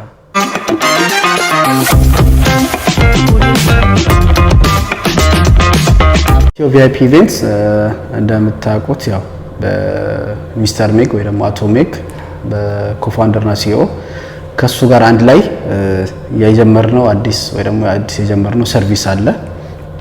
እሱም የኮንሰልተንሲ አገልግሎት ነው። ኮንሰልተንሲ ሲባል አንድ ሰው ዋን ኦን ዋን ኮንሰልተንሲ ይፈልግ ከሆነ ለምሳሌ የህግ ችግር ካለበት ወይ ጉዳይ ካለበት የሚያማክረው ሰው ይፈልጋል። ለምን ጀስት ሶሻል ሚዲያ ላይ ብዙ ጊዜ ላይ በቂም አይሆንም፣ ለሱም የሚፈልገው ኢንፎርሜሽን አያገኝም። እዚህ መጥቶ ቢሮኛ ጋር ያን ሰርቪስ ማግኘት ይችላል። ለምሳሌ የህግ ጉዳይ ካለበት ስራ ላይ ያጋጠመው ችግር ካለ ያን ሰዓት በሁለት ሰዓቱን ቆይታም ሆኖ ቁጭ በዚህ ጋር ያን ሙሉ ኮንሰልተንሲ ወይ ደግሞ የማማከር አገልግሎትን ማግኘትም ይችላል። ከዛ ውጭ ያለን ደግሞ የቢዝነስ ኮንሰልተንሲ ነው። ቢዝነስ መክፈት ፈልጋለሁ፣ ብር አለኝ፣ እንዴት ላድርግ? እኛ ዘለን ወደ ላይክ እና ቢዝነስ መስራት አንፈልግም። እኛ ለምን አንዳንድ ሰው ብሩ ሊኖረው ይችላል፣ ግን ደግሞ ግንዛቤው ገና ነው ይችላል፣ ወይ ደግሞ ቋንቋ በደንብ አይችልም፣ ወይ ደግሞ ስለ ሀገሩ የሚያውቀው ጉዳይ የለም። ብቻ ብር ስላለ ደግሞ በቂ ደግሞ አይደለም ቢዝነስ ለመጀመር። እኛ ቢዝነስ ኮንሰልተንሲ ስለሚፈልግ ሰው ከኤስ ከዜድ እንዴት መክፈት እንዳለበት ብቁ ከሆነና ብቁ ካልሆነ እነግረዋለን። እኛ ፑሽ አድርገን ቢዝነስ ኮት ሳይሆን ብቁ እንደሆንክ እንዳልሆንክ እዚሁ የምናሳውቅ ወይ ደግሞ ምን አይነት ቢዝነስ ልክፈት ለሚፈልግም ለሚልም ሰው ራሱ ያንም ሀሳብ የምንሰጥ ይሆናል ማለት ነው። እስከ ቢዝነስ ሴታፕ ድረስም እንሄዳለን እኛ። ኖት ጀስት ኮንሰልተንሲ ነው፣ እስከ ቢዝነስ ሴታፕ ራሱ በቃ እኔ ተስማምቻለሁ ይሄን ቢዝነስ ከፍታለሁ የሚሰው ካለ ደግሞ ወደዛ መቀጠልም ይቻላል። በሌላኛው ደግሞ ያለን ደግሞ እኛ ብዙ ጊዜ ላይ እዚህ ሀገር ላይ ያለን ችግር ምንድነው? እሱ ያው ስራ ላይ ተፈለግ እንዳለብን አናቅም፣ እየተፈለግ እንዳለብንም አናቅም፣ ምን ማሟላት እንዳለብንም አናቅም። ያ ደግሞ የሚጀምረው ከሲቪ ነው። ወይ ደግሞ አንድ ሰው ስራ ሲፈልግ ስላለው የት እንደሰራ ከዚህ በፊት ያለው ልምድ ሙሉ የሚጽፍበት ሲቪ ነው። ሲቪ ከየትኛው አካባቢ መግዛት ይቻላል? አው ይቻላል። ግን ችግሩ ምንድነው? የዛን ሲቪ ደግሞ ትርጉም ማወቅ ያለብህ ደግሞ አንተ ነህ። ሁሉ ነገር በብር አይደለም እዚያ ጋር ለሚለወጠው በኢንፎርሜሽን ነው። ምንድነው ያ ሲቪ ላይ የተጻፈው ነገር ሙሉ በሙሉ ኢንፎርሜሽን ይኖር ይገባል። ለምን ነገር ላይ ኤዲት ታደርገው ይገባል። ሲቪ ሰራ ደግሞ እዚያ ጋር ላይ ለምሳሌ አንተ በሴልስ ብቻ አይደለም አፕላይ የምታደርገው፣ በሴልስ በካሽየር በሪሴፕሽን በእነዚህ ሁሉ አፕላይ ማድረግ አለበት። አፕላይ ስታደርግ ሁሌ ለዚህ ሲቪ አንተ ልትከፍል ነው ማለት ነው አንተ። መሆን ያለበት ምንድነው? አንተ ስለ ሲቪ ሙሉ እውቀቱ ካለ አንተ እንዴት እንደሚሰራ ታውቃለህ፣ እንዴት ኤዲት ማድረግ እንዳለበት ታውቃለህ። አንዳንዴ ሪጀክት የምናገኝበት ምክንያት በሲቪ ምክንያት ብቻ ነው። ማስተርስ ኖሮ ምንም ኖሮ ግን ሲቪ ልክ ካልሆነ ወይ ደግሞ ያንተ ሲቪ በጄሚናይ ወይ ደግሞ በኤአይ አፕ የተሰራ ከሆነ ወዲያው ሪጀክት ይደረጋል፣ ወዲያው ሪጀክት ይደረጋል። አንዳንዴ በኤአይ አፕ እንትን ስላደረኩ እንኳን አሪፍ ነው ኤአይ አሪፍ ነው፣ ግን በሙሉ ኤአይ መሰራት የለበትም። እዚህ ኤቲኤስ የሚባል እንትን ስላለ በዛ ቼክ ይደረጋል፣ ቬሪፋይ ይደረጋል። በሙሉ ኤአይ ከተሰራ ወዲያው ሪጀክት ይደረጋል። ልምድ አለ የለህም፣ ያ የለህም፣ ሰው ራሱ የለም። ሶ ከኤአይ ውሰድ፣ አንዳንድ ሀሳብ ውሰድበት፣ ላይክ እንደ ዲስክሪፕሽን እንደ ካፕሽን የሆነ ነገር ትወስድበትና ግን ሙሉ በሙሉ ሀሳብ ሆነ ያለበት ደግሞ ቢያንስ አብዛኛው ሆነ ያለበት ደግሞ ካንተ ነው። ሶ እኛ የሲቪ ሪቪው እናደርጋለን። ሲቪ አንድ ሰው ቼክ እናደርግለታለን። ሲቪ እንዴት እንደሚሰራ እናሳውቃለን። ሲቪም እዛውም ይሰራለታል ማለት ነው። ሶ ሙሉ በሙሉ እኛ ካም በኋላ ያ ልጅ መቶኛ ጋር ሲቪ ስሩልኝ አይልም ማለት ነው። ራሱን ችሎ ይላል ማለት ነው። ሶ ሲቪም አለ። ከሲቪ ውጭ ደግሞ ኢንተርቪው ቃለ መጠየቅ። ሶ እኔ ሲቪ አለኝና አፕላይ ባረግ ስራ አገኛለሁ። ኢንተርቪው ልታገኝ ይችላል። ኢንተርቪው ደግሞ አታልፈም። ኢንተርቪው ላይ ጎበዝ ካልሆንክ ሶ ማለት ነው ራስን መሸጥ መቻል አለብህ። ኢንተርቪው ላይ ስጠይቅ አንዳንዴ ላይክ ለምንድን ነው ስራ ይለቀቀው? ለምንድን ነው ከነበርክበት ስራ ወደ ስራ የመጣው ስትባል መቼም ስለፊት አሰሪ ማውራት የለብም። አይ ፓስፖርት ስለወሰደብኝ ካንስሌሽን ቢ ስላለኝ የምትል ከሆነ እዛ ጋር ነው የምትሸኘው። በቃ ልቀቅ ትባላለህ። ሶ ኢንተርቪው ላይ ምን ማለት እንዳለብን ማለት እንደሌለብህ አንዳንድ ሰው እዚህ ሀገር ላይ በተለይ ኢማራት ላይ ስለ ሲቪ የሚጨነቅ ሰው የለም። ሁሉ ሰው ሲቪ አለ። ሁሉም ሰው የሚጨነቀው ምንድነው? ኢንተርቪው ነው። ኢንተርቪው ላይ እንደምን ብሎ መማማት ነው የፈለገው አብዛኛው ዜጋ እዚህ ሀገር ብትጠይቀው እንጂ ሲቪ ተራ ነገር ነው። ኤቭሪዋን ሲቪ አለው። ኤቭሪዋን ሲቪ እንዴት እንደሚሰራም ያውቃል ራሱ። ሶ ሲቪዋ ከጨረስናት ኢንተርቪው እንዴት ማድረግ እንዳለበት ካወቅ አንተ እዚህ ጋር ስራ ለመፈለግ ብቁ ነህ። ሶ እንዴት ስራ ትፈልጋለህ? እሱ ደግሞ እኛም እሱ እንትን እንዳለን ስራ እንዴት ነው የሚፈልግ፣ የትኛው ትክክለኛ ያልሆነ ስራዎች ለምሳሌ ስራ እንዴት ነው የሚፈልገው እዚህ ሀገር ላይ ሊንክዲን አለልን፣ ኢንዲድ፣ ናክሪ፣ ገልፍ ታለንት፣ ግላስ ዶር በጣም ሰፊ ናቸው። እነዚህ ደግሞ ማወቅና ዝም ብዬ አፕላይ ማድረግ ደግሞ እሱ ደግሞ በቂ አይደለም። ለምን ስካመሮችም አሉ። በተለይ ስካመሮች እዚህ ሀገር ላይ እንዴት ለያቸዋለህ? ላይክ ናና ብር ክፈል ሊሉ ይችላሉ፣ ወይ ደግሞ ፓስፖርት አምጣ ካሉ እንደዚህ ካሉች በቃ እነዚህ ስካመሮች ናቸው። ለምን በኢማራት ህግ መሰረት ፓስፖርት መስጠት አይቻልም። ብር መክፈል ሲባል ኮሚሽን ያ ብዙ ጊዜ ላይ በእኛ ጊዜ ጋር ብዙ ጊዜ ማለት ላይ አይዋጣም፣ ግን ሚዲያ ላይ በምናየው ቴክኒክ ላይ በምናየው መሰረት ኮሚሽን መክፈል ላይ which is normal ነገር which is legal ነው ኢሌጋል ነው። ለየትኛው ነገር በደንብ አስምረን እንትን እንድንለት ፈልጋለሁ። አሁን የኮሚሽን ጉዳይ ላይ እኛ አላውቅም የተለምዶ ያለ መሰለኝ የሆነ ሰርቪስ ስንፈልግ ያን ሰርቪስ ወዲያው ማናገኝ ከሆነ የሆነች ሳንቲም ከፍለን ያን ሰርቪስ ወዲያው እናገኛለን። እዚህ ኢማራት ላይ ደግሞ እንደዚህ አይነት ነገር ስታደርግ ወይ ደግሞ ለምትፈልገው ነገር አቋራጭ መንገድ ትፈልጋለህ ካልክ የሚደርስብህ ጉዳት አለ። አሁን ካልሆነ የሆነ ነገር ይደርስብሃል። የሆነ ጊዜ ላይ አንተ ስትሰቃይ ግራ ይገባል። እንዴ ችግሩ ከአረብ ሀገር ነው እንዴ? ችግሩ ከኔ ነው እንዴ? አረብ ሀገር አሰቃይ ችግሩ አንተ የከፈልካት ብር አለች፣ አንተ ያረካት ህገወጥ ነገር አለች፣ እሷ ዞራ ትመጣለች። ያ ሾርትካት ደግሞ አንተ ዛሬ ከተጠቀምካት የዛሬ አመት የዛሬ 2 አመት የሆነ ፓርት ላይ ይደርስብሃል። የሆነ ፓርት ላይ እቺን ስቃይ ታገኛታለህ። ምንም አይነት ሾርትካት ተጠቀኝ ማለት ላይ ይደርስብሃል የሆነ ፓርት ላይ ስቃይ። ሶ ኮሚሽን ላይ አይቻልም። አንድ ሰው በከፈለ ቁጥር 10,000 ድርሃም መቀጣቱ። ብዙዎች ይከፍላሉ ብትለኝ ከሆነ ያ ሚዲያ ላይ ነው። ውጭ ላይ ደግሞ ሌላ ሰው አይከፍልም። ውጭ ላይ ቢሮዎች የሚገርምህ እንደዚህ ስካመሮች ቢሮዎች ላይ እና ብር ክፈለው ወይ ደግሞ ለኢንተርቪው ወይም ለፕሮሰስ ብር ክፈሉ የሚሉ ሰዎች 100 ድርሃም ነው ያስከፍሉት። እዚህ ላይ 100 ድርሃም ነው ያስከፍሉት። ኢማጂን የኛ ሀገር ዜጋ ደግሞ 1000 ድርሃም ነው ያስከፍለው። እሱም ለ1000 ድርሃም ደሞዝ እና ኢቭን 100 ድርሃም ሆኖ ራሱ ክፍያቸውም አያስገቡም። ራሱ ነው የስራ ስካም ነው እና 100 ድርሃም ተብሎ ራሱ ሌላ ሀገር ዜጋ አይከፍልም። ከምከፍል ውጭ ላይ ያድርሻለኝ ይላል። አንዳንድ ራሱ እናስተውላለን። ከስንት አንዳንድ ቦታ ላይ ብዙ ቦታ ሳይሆን ውጭ ላይ የሚያድሩ ሰዎች አሉ። 100 ድርሃም ባላከፈል እኮ ነው ኮሚሽን። የኛውስ 1000 ድርሃም ይከፍላል። የ1000 ድርሃም ደሞዝተኛ ይሆናል። ከሱም ብር ይቆረጠበታል። ፓስፖርት እጁ ላይ የለም። የሆነ ቦታ ላይ ይሰቃያል። ሶ በምትከፍል በገዛ እጅህ ነው ራስን ወደ ገደል ውስጥ የምታስገባው። ሶ ይሄ ሾርትካት ፈልጋለሁ እዚህ ሀገር ላይ ብር ከፍዬ አይወጣም። ሶ ወደ እንትኑ ስንመለስ ሶ ምን አይነት ካሜሮችን እንዴት እንለያለን? አፕላይ ስታደርግ ሙሉ በሙሉ ስለ ስራው ዲስክሪፕሽን መጻፍ አለባቸው። ለምሳሌ የስራው ታይትል፣ የስራውን አይነት፣ ደሞዝ አንዳንዴ ላይጻፍ ይችላል፣ ኖርማል ነው። ሎኬሽኑ መጻፍ አለበት፣ ትክክለኛ ሎኬሽን። ለምሳሌ አንተ አሁን የምትፈልገው ስራ ወሂድ ነው እንበል። ሶ ጉግል ላይ ገብቼ ነው ወሂድ ማግኘት አለብኝ።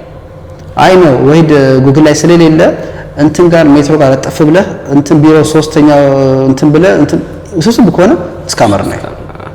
እና ደግሞ በተለይ ደግሞ እዛ ከሄድክ በኋላ ደግሞ ብር ክፈል ካለ ወይ ደግሞ አንድ ፓስፖርት እንፈልጋለን ካለው አያስፈልግም ፓስፖርት።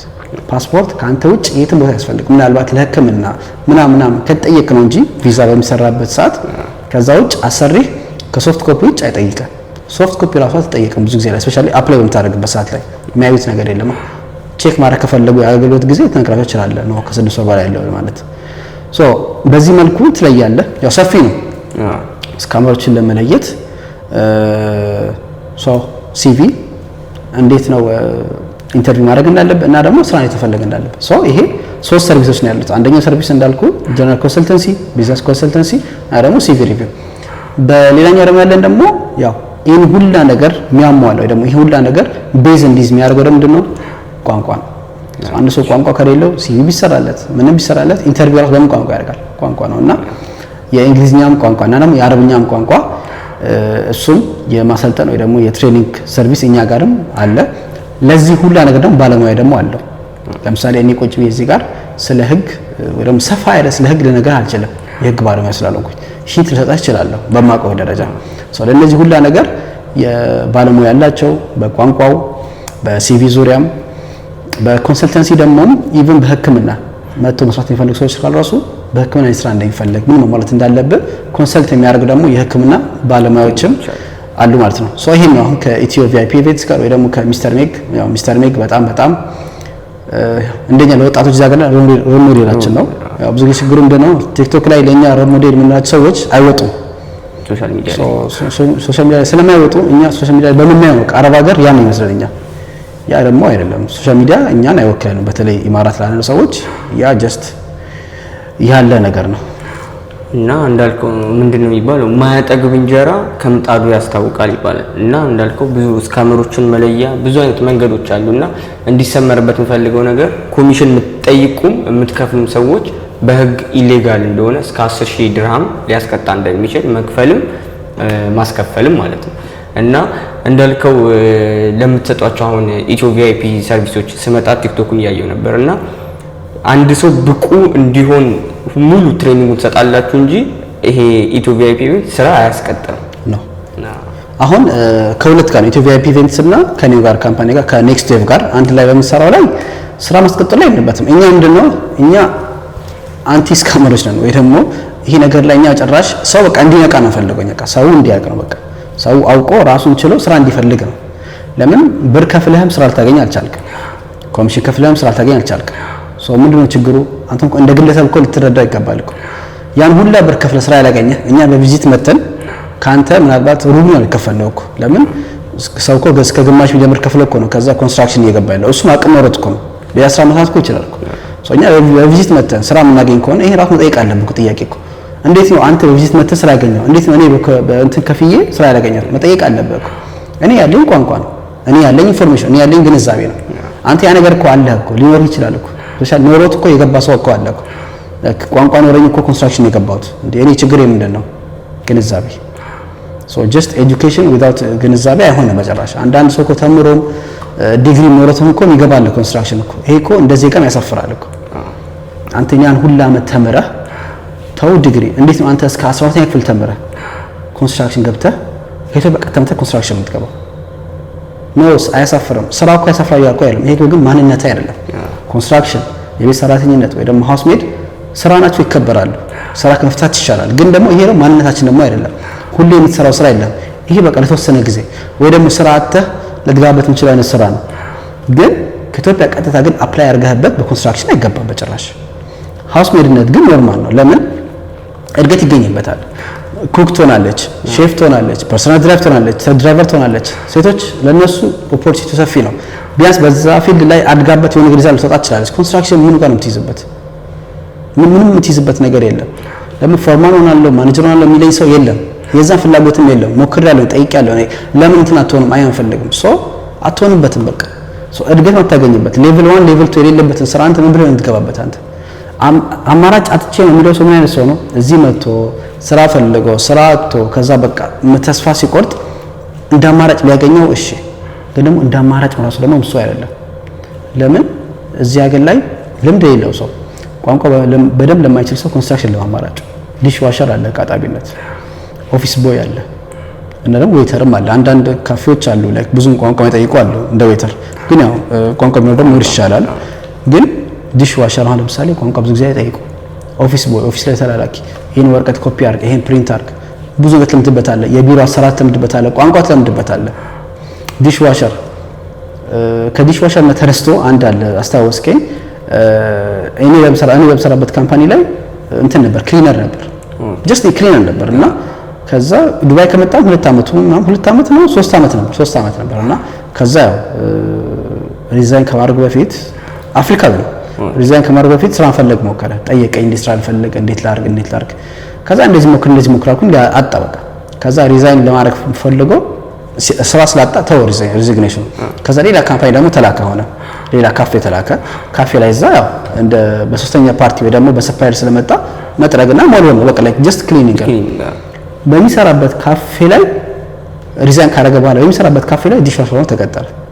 ከዲሽ ዋሸርነት 3 ወር ባልሞላ አሁን ረዳት ሼፍ ሆኗል። ኮሚትመንት ነው። የወሰወሰ ሰው የለም፣ እንደዚህ አርሚው ሰው የለም። በቃ ኮሚትመንት፣ እሱ በቃ ያያት ነገር አለ። ዲሽ ዋሸር ውስጥ በገባ እንደዚህ እንደሚያድ ራሱ አውቆ ነበር። ዲሽ ዋሸር ገባ፣ አቃጣሚ ሆነ። 7 ወር 6 ወር አመት ባልሞላ ደግሞ ወደ ረዳት ሼፍ ሆነ ማለት ነው። ስራ ስትመርጡ ራሱ እድገት የሚገኝበት መጥሞን አለባት። እንዴት እድገት አገኝበታለሁ? ግን ሌሎቹ ህዝቡ ሌላው በሄደበት አካሄድ አትሄድ። ይሄ አንተ ሰው እየመጣ ነው፣ ግማሽ ሚሊዮን ብር ከፍለው ምናምን ብር ከፍለው ኮንስትራክሽን ገብቶ የተሰቃየ ነው። አንተ እንደው ያን አካሄድ የምትከተለው እንደማይዋጣ ማወቅ አለበት። ካላዋጣ እንዴት ነው የሚያዋጣው? እሺ እንዴት ሌላ ሰው ሰክሰስፉል የሆነው? እንዴ መቼም ቲክቶክ ያለው አይደለም ኢትዮጵያ፣ እዚህ ዱባይ ያለው ሁሉም ነው። ከግማሽ አላቅም ብቻ ነው ከ80 ወይ ደግሞ ከ50% በላይ ኢትዮጵያዊ ሰክሰስፉል የሆነ እኮ ቲክቶክ አይጠቀምም እኮ። ቢጠቀም ራሱ እኮ ሰርቪሱን እንትን ለማለት ነው። ለምሳሌ ፕሮዳክት ካለ ፕሮዳክቱን ጀስት ፕሮሞት ለማድረግ ነው። ይሄ አቋራጭን ወይ ደግሞ ኮሚሽን እነዚህ ነገሮች ለማንም ሰው አይዋጣም። ግን እንደ ሀገር እንደ ኢማራት ወይ ደግሞ እንደ ተባበሩት አረብ ኤሚሬትስ ምርጥ ወይ ደግሞ የተሻለ ሀገር በጭራሽ ልታገኝ አትችልም። በብዙ ነገር ብትወደደው ግን ምንድነው እሱ የሚሆነው ለአንተ የተሻለ የሚሆነው ግንዛቤ ሲኖር ነው። ግንዛቤ ካልሆነ የተሻለው ሀገር ለአንተ ገሃነም ነው የሚሆነው። ስለዚህ አሁን ለምሳሌ አንድ ሰው ለምሳሌ እንዳልከው አሁን አብዛኛው ሰው እየመጣ ያለው ወደ 400,000 500,000 ብዙ ሚሊዮኖችን የሚጠጋ እየከፈለ በኢሌጋል ወይ ነው እየመጣ ያለው። አይዲ ይሰራለታል እንዳልከው። አብዛኛው ሰው ሲመጣም ሚስ ኢንፎርሜሽን ነው የሚነገረው እንዳልከው። ቋንቋ ሳይችል ምን ሳይችል የ5,000 ብር የኦፊስ ስራ ሰራል እየተባለ ይመጣል። እና አሁን ለምሳሌ ኢትዮጵያ ላለ ሰው አንደኛ ነገር ማሟላት ያለበት ነገሮች፣ ሲቀጥል ደግሞ በየትኛው ራውት ቢመጣ በጣም ኢዚ እና ሾርተስት በቃ ሌጋል በሆነ ራውት የትኛው ራውት ቢመጣ የተሻለ የሚሆነው? አንደኛ ነገር ቲክቶክን እንደ ሮል ሞዴል ማየት የለብንም። አንቺ ግን ደግሞ እነሱ ቲክቶከር ወይ ደግሞ ቲክቶከር እንደ ሮል ሞዴል የምናየው ነው። ቲክቶክ እንደ ሮል ሞዴል ቲክቶክ ጀስት ኤ ፕላትፎርም ነው። ወይም ትዝናናበት ነው፣ ወይ ኢንፎርሜሽን ትለዋወጥበት ነው፣ ወይ ደግሞ ቢዝነስ የምትሰራበት ነው። ቢዝነስ ያ ፕሮዳክት ካለ ሌጋል ኮድ የምትሸጥበት ነው። ትዝናናበት ደግሞ ጀስት ጌም የተጫወቱ የተሳሳቁ እንትን ተሳልፈበት ነው። ኢንፎርሜሽን የምታገኝበት ነው። ከዛ ውጭ ግን ደግሞ እንደ ሮል ሞዴል የምትወስዳቸው አይነት ሰዎች እንደኔ የለም በጭራሽ። እኔ እዚህ ሀገር ላይ የሚኖር እንደ ሮል ሞዴል የምወስደው እንትን ላይክ ቲክቶክ የለም በጭራሽ። ለምን እወስደዋለሁ ካልኩኝ እኔ ሊጠቅመኝ ይገባል ቢሆን ነገር ራሴን እንዳሳድግ ሞር ስራ ላይ እንዳድግ ሞር ከማውቀው ኢንፎርሜሽንም አንድ ነገር ከፍ የሚያደርገኝ እንጂ የሚያማረረኝና የሚያስለቅሰኝ እንትን የሚያነስ ሰው ያስፈልገኝ እዚህ ሀገር ላይ በተለይ ሶ እንደሌለ ማወቅ አለባቸው። በሱ ደረጃ ላይ ሶ ምን ማዋት እንዳለባቸው አንደኛ ማዋት ያለባቸው ነገር ያው ቅድም እንዳልኩት ያው ወረቀታቸውን መዘጋጀት ያለባቸው 10ኛ ክፍል ራሱ ቢሆንም በቂ ነው። ለምን ነው አልተማርኩምና ልጠበቅ ወይ አይደለም። መቼም ቁጭ ብላ 5 አመት 6 አመት ከማል ልትማር አይደለም። ስፔሻሊ እድሜ ከገፋ በኋላ መማር ይቻላል። ግን ደግሞ መምጣት አለብኝ ለሚል ሰው ደግሞ ያለህ ነገር በቂ ነው። ግን መጀመሪያ ማወቅ ያለብህ ነገር ያለህ ነገር ምንድነው? ያለኝ እኔ 10ኛ ክፍል ነው። 10ኛ ክፍል አንተ ካለ ምን ማድረግ አለብህ? አንተ ኤክስፒሪየንስን አዘጋጅ።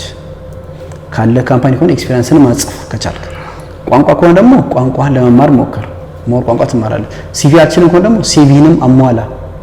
ቤዚኩ ነገር ደግሞ ሲቪና ቋንቋ አሟላ። ሲቪና ቋንቋ ከሌለ አትምጣ፣ በጭራሽ አትምጣ። ምንም የተጠቀመው ነገር የለም። እንጀራችን የዘጋህብን ነው። ምን ጋር እንጀራህም ዘጋብህ? እንጀራ ከየት ይመጣል? አንተ ነገር ከሌለ ዝም ብለህ እንጀራ ትበላው እንዴ? ለብቻ ወጥ ያስፈልገው ራሱ እኮ አንተ ሲቪ እና ቋንቋ ከሌለ ምን ታደርጋለህ? እዚህ ምን ተጠቀመው ነገር የለም። ለምሳሌ እኔ ካምፓኒ ያለኝ ይባልና ሲቪ እና ቋንቋ ለምን እቀጥራለሁ? ምን አለ ኢትዮጵያ ስለሆንክ ብቻ አልቀጥረህ እንዴ?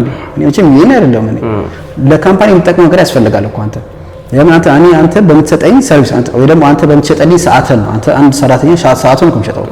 በምትሸጥልኝ ሰዓት እኮ ነው እኔ ፕሮፊታብል መሆን እኮ። ግን አንተ ለኔ የምታቀርብልኝ ነገር ከሌለ፣ ቋንቋ ከሌለ፣ ሲቪ ከሌለ ምን ተብለህ ትቀጠላለህ? ብር አለኝ፣ ብር ካለማ ወይ ኢንቨስት አድርግበት ወይ ነገር አድርግበት በቃ ያ ነው። ግን ብር አለኝ ስራ አገኝበታለሁ አታገኝበትም። ስቃይ ነው የተገዛበት። ስፔሻሊ ስራ አገኝበታለሁ በምታስብ ከሆነ እነዚህ ነገሮችን ካሟላ መምጣት ትችላለህ። አጭሩ አቋራጭ ወይ ደግሞ አጭሩ መንገድ ቪዚት ቪዛ ነው። ሌላ አቋራጭ መንገድ ደግሞ የለም። መጠቀቅ ያለብን ኤምፕሎይመንት ቪዛ ምናምን ቪዛ በዛ ጭራሽ አትምጣ። ተጠያቂ የሚሆን አካል ሳይሆን ተጠያቂ የሚሆን ተቋም ነው ይገባል። የምትመጣ ከሆነ ተጠያቂ የሚሆን አካል አለ፣ ታማኝ ነው። እኔ ለምን የቅርብ ዘመዴ እንትን አይሆን ምን ያላም ነው በዚህ ጉዳይ ላይ የሚሳተፍ ከሆነ መሆን ያለበት ምንድነው? ተጠያቂ የምታደርገው አንተ ተቋም ነው አለበት። መንግስት ያን ተቋም ማወቅ አለበት። በጭራሽ የለም። አሁን ላይ ሰው የተሸወደ ያለው ምንድነው? ኤርፖርት ሄደው የሚቀበሉት ነገር አለ። አሁን ትልቅ ወንጀል ነው። አሁን ላይክ ሂውማን ትራፊኪንግ ማለት እኮ ነው። ኤርፖርት ተቀብሎ በኔ በኩል የመጡት ምናምን ነገር ይሄ ላይክ እኔ አላቅም ብቻ ካሉት ስካመሮች እዚህ ሀገር ላይ አንዳንድ ስካመሮች አሉ በስልክም ነውና ግን በብልጠት ነው ስማቸውን ተጠቀሙ የለው። ግን የኛ ስካመሮች ግን አላቅም ያሳሰብ ችግር ነው የደፍረታችን ነው። አንተ እንዴት ነው ሄደ ኤርፖርት አንተ ሂውማን ትራፊኪንግ እየሰራ ቪዲዮ የምትሰራው? እዛ ያሉት ፖሊሶች እኮ ቢያውቁት እኮ ነገሩን የቋንቋ ጉዳይና የነገራቸው ሰው የለም እንጂ ቢያውቁት እኮ ነገሩን እኮ በአንድ እኮ የምትያዘው እኮ አንተም ትያዛለህ፣ እነሱም ይያዛሉ፣ ወደ ሀገር ይሳፈራሉ። ባይሆን በጣም ጥሩ ነጥብ ነው ያነሳው። እንዳልከው ሰው ከኤርፖርት እየሄዱ ቪዲዮ ይቀበላሉ። በእኛ መምጣት ትችላላችሁ ምናምን እያሉ እና እንዳልከው ወደ ዱባይ ለመምጣት በስራ ያለው ዋንና ዋን ነው ማለት ይችላል። ወርክ ቪዚት ቪዛ በቃ ዋንና ዋን ቪዚት ቪዛ ነው ያለውና አሁን እየሄዱ ቪዲዮ እየቀረጹ ምናምን ይሄን ዛሬ 5 ሰው አምጥተናል 10 ሰው አምጥተናል ምናምን ነገር ይሄ ኮምፕሊትሊ ኢሌጋል ነው ማለት ይችላል። ኮምፕሊትሊ ኢሌጋል ነው። ኮምፕሊትሊ ኢሌጋል። ይሄ ምንም አይቻል ነገር አመጣና አንዱ ደግሞ ይልሃል ደግሞ እሺ ለምን ግዝም አለ? አንተ ስትበደል አንተ ስትሰቃይ አንተ በደል ሲደርስበት ዝም የምትል ከሆነ መንግስት ምን ያደርግ? አንተ ሄደህ ኮምፕሌን ማቅረብ አለብህ እኮ ላይክ አንተ ተቋም ወይ ፖሊስ ወይ ሌበር የተቀመጠው እዛ ጋር እኮ መብት ሊያስከብርህ ነው። መብት የሚያስከብርልህ ግን አንተ ኮምፕሌን ታቀርብ እኮ ነው። አንተ ኬስ ካልከፈትከው ኬዙ ለብቻው አይከፈትም እኮ ቮለንተሪ እኮ ኬዝ አይከፍትልህም እሱ። አንተ ግን ስትበደል በደል ሲደርስብህ ዝም ብለህ እሺ የምትል ከሆነ ኦፍ ኮርስ ዝም በቃ ዝም አልክ ማለት ተመችቷል ማለት እኮ ነው። ምን ወደና ድርሻለሁ ቲክቶክ ላይ ድርሻለሁ ቲክቶክ ማለት ፖሊስ ነው እንዴ? አይደለም እኮ። ግን አንተ ስትቀበል እዛ ጋር ኤርፖርት ላይ ሲቀበል አንተ እሺ ብለህ ደስ ብሎ አንዳንድ የሚያሳፍረኝ ደግሞ እኔ ላይ በሱፍ የሚቀበሉ ልጆች አሉ። ሱፍ ያስለብሷቸው ነገ ላይ ቆይቶ እዛ ጋር ገመል ይጠብቅ እኮ ነው። እና ይሄ የኤርፖርት ነገር ቶታሊ ኢሌጋል ነው። እንዴት ነው እኔ እኮ የሚገርመኝ እኮ ልጆች አያውቁም እኮ እሺ አንተ እንደ ግለሰብ እዚህ ሀገር ላይ ቆይተሃል ኖርሃል ኦልሬዲ ህገወጥ እንደሆነ ታውቃለህ። እንዴት ነው ራስህ የምታጋፍጠው እንደዛ ደረጃ አንተ እንዴት ነው አንተ ሄደህ እዛ ጋር እኔ ህገወጥ ነገር እየሰራው ነው በህገወጥ መንገድ ያመጣቸው እነዚህ ናቸው ብለህ እዛ ጋር ሄደህ ፕሮሞት ታደርገው አንተ እዛ ጋር እኮ አንድ ፖሊስ ኢንፎርሜሽን ቢደርሰው አንድ ፖሊስ ቢነገረው እኮ አንተ መስጠት ይያዛላችሁ ቼክ ይደረጋል በመንግስት ደረጃ ይሄ ነገር ላይ እንደተስፋፋ ከታወቀና ስፔሻሊ ኮምፕሌን መድረስ ከጀመረ ደግሞ እኛም ባን እንደደረጋለን እንደ ሀበሻ እሱ ነገር ማለት ይሄ ነገር ደግሞ ማንም ሰው ያስተዋለው አይደለም። ባን እንደረግ እንችላለን። አሁን እኮ ከጥቅማችን ጉዳታችን ይበዛ ነው። እዚህ ሀገር ላይ እኛ እንሰራው ህገወጥ ነገር ነው። ኮምፕሌን ስናቀርብ ለመንግስት ለቲክቶክ ነው ኮምፕሌን እናቀርበው እና ምናነገራቸው ነገሮች በሙላ እንደ ዜጋ ያሳፍራል። እንደ ሀገር ደግሞ የሀገር ኢሜጅ ደግሞ በጣም እያወረድን ያለን ለምን ብዙ ጊዜ እንደሚሰማው ላይክ ሀገሩ ለኢትዮጵያዊ ገሃነብ እንደሆነ ለወንዶች ገሃነብ እንደሆነ እቺ ነገር እንደሆነና የኤርፖርት ነገር አይቻልም። ሰው ብዙ ጊዜ በሱ ነው የሚሸውረው። ለምን በፈገግታ ይቀበሏቸዋል እየተሳሳቁ በኔ በኩል ነው የመጣው እኔ ታማኝ ነኝ። ከዛ ውጭ ደግሞ ያለው ደግሞ ዩኒፎርም ማልበስ ደግሞ ጀምሯል። አሁን ደግሞ አንድ አይነት ዩኒፎርም ደግሞ ለብሳቸዋል። ብዙ አይነት ዩኒፎርም ስፔሻሊ በሃውስ ሜድ ላይ ለሚሰሩ ሲመጡ ወደ ዱባይ ወደ ኢማራት ወደ ሳውዲም ሲሄዱ የሚሰጣቸው ዩኒፎርም አለ የሚቀበላቸው ኤጀንሲ ይሄ ህጋዊ የሚቀበላቸው ኤጀንሲ ዩኒፎርም ያለብሳቸዋል። ልክ አንተ ተጫዋች ሲመጣ ለሚመጣው አዲስ ቡድን ያው ማሊያ ያለብሱት የለ እንደዛ ይሄ ይቻላል። ለወንዶች ደግሞ አውቀው ያን ደግሞ እያለብሳቸው ነው ለማሳየት ኦኬ እኔ ህጋዊ ነኝ አያቸዋ ዩኒፎርም አለ። ግን ቅድም አሁን ካልከኝ ልመጣ ስለሆነ ማለት ነው አሁን ሴቶችን የሚያለብሷቸው ልብስ ምናምን ነገር የኢትዮጵያ መንግስት ከዩኤኢ መንግስት ጋራ መንግስት ለመንግስት የተዋዋለው ስምምነት ስላለ ለወንዶች ግን ልብስ ማልበስ ኮምፕሊትሊ ኢሌጋል ነው። የተዋዋሉትም ምናምን ነገር የለም። እነዚህ ምንድነው ያለብሳቸው የኤጀንሲው ስም ነው። ለምሳሌ አንተ አሁን አንድ ተጫዋች ከዩናይትድ ወደ አርሴናል ገባ እንበል ሶ አርሴናል አዲስ ቡድን ስለሆነ እሱ የአርሴናል ማሊያ ለብሶታል። ለምን አርሴናል የሱ አዲስ ቡድን ነው። ግን በሴቶች በወንዶች ሲመጣ ደግሞ ለማንም አትፈራረሙ። ግን ዝም በአርሴናል ማሊያ ዝም ብሎ ወደዚህ መጡ ማለት ነው። ግን አትፈራረሙ ከማን አትፈራረሙ? አርሴናል ለማን ነው? ለዛ ልጅ ያ ተፈራም ነው እነሱ ተፈራም ወይ ባጭነት እናደርጋለን።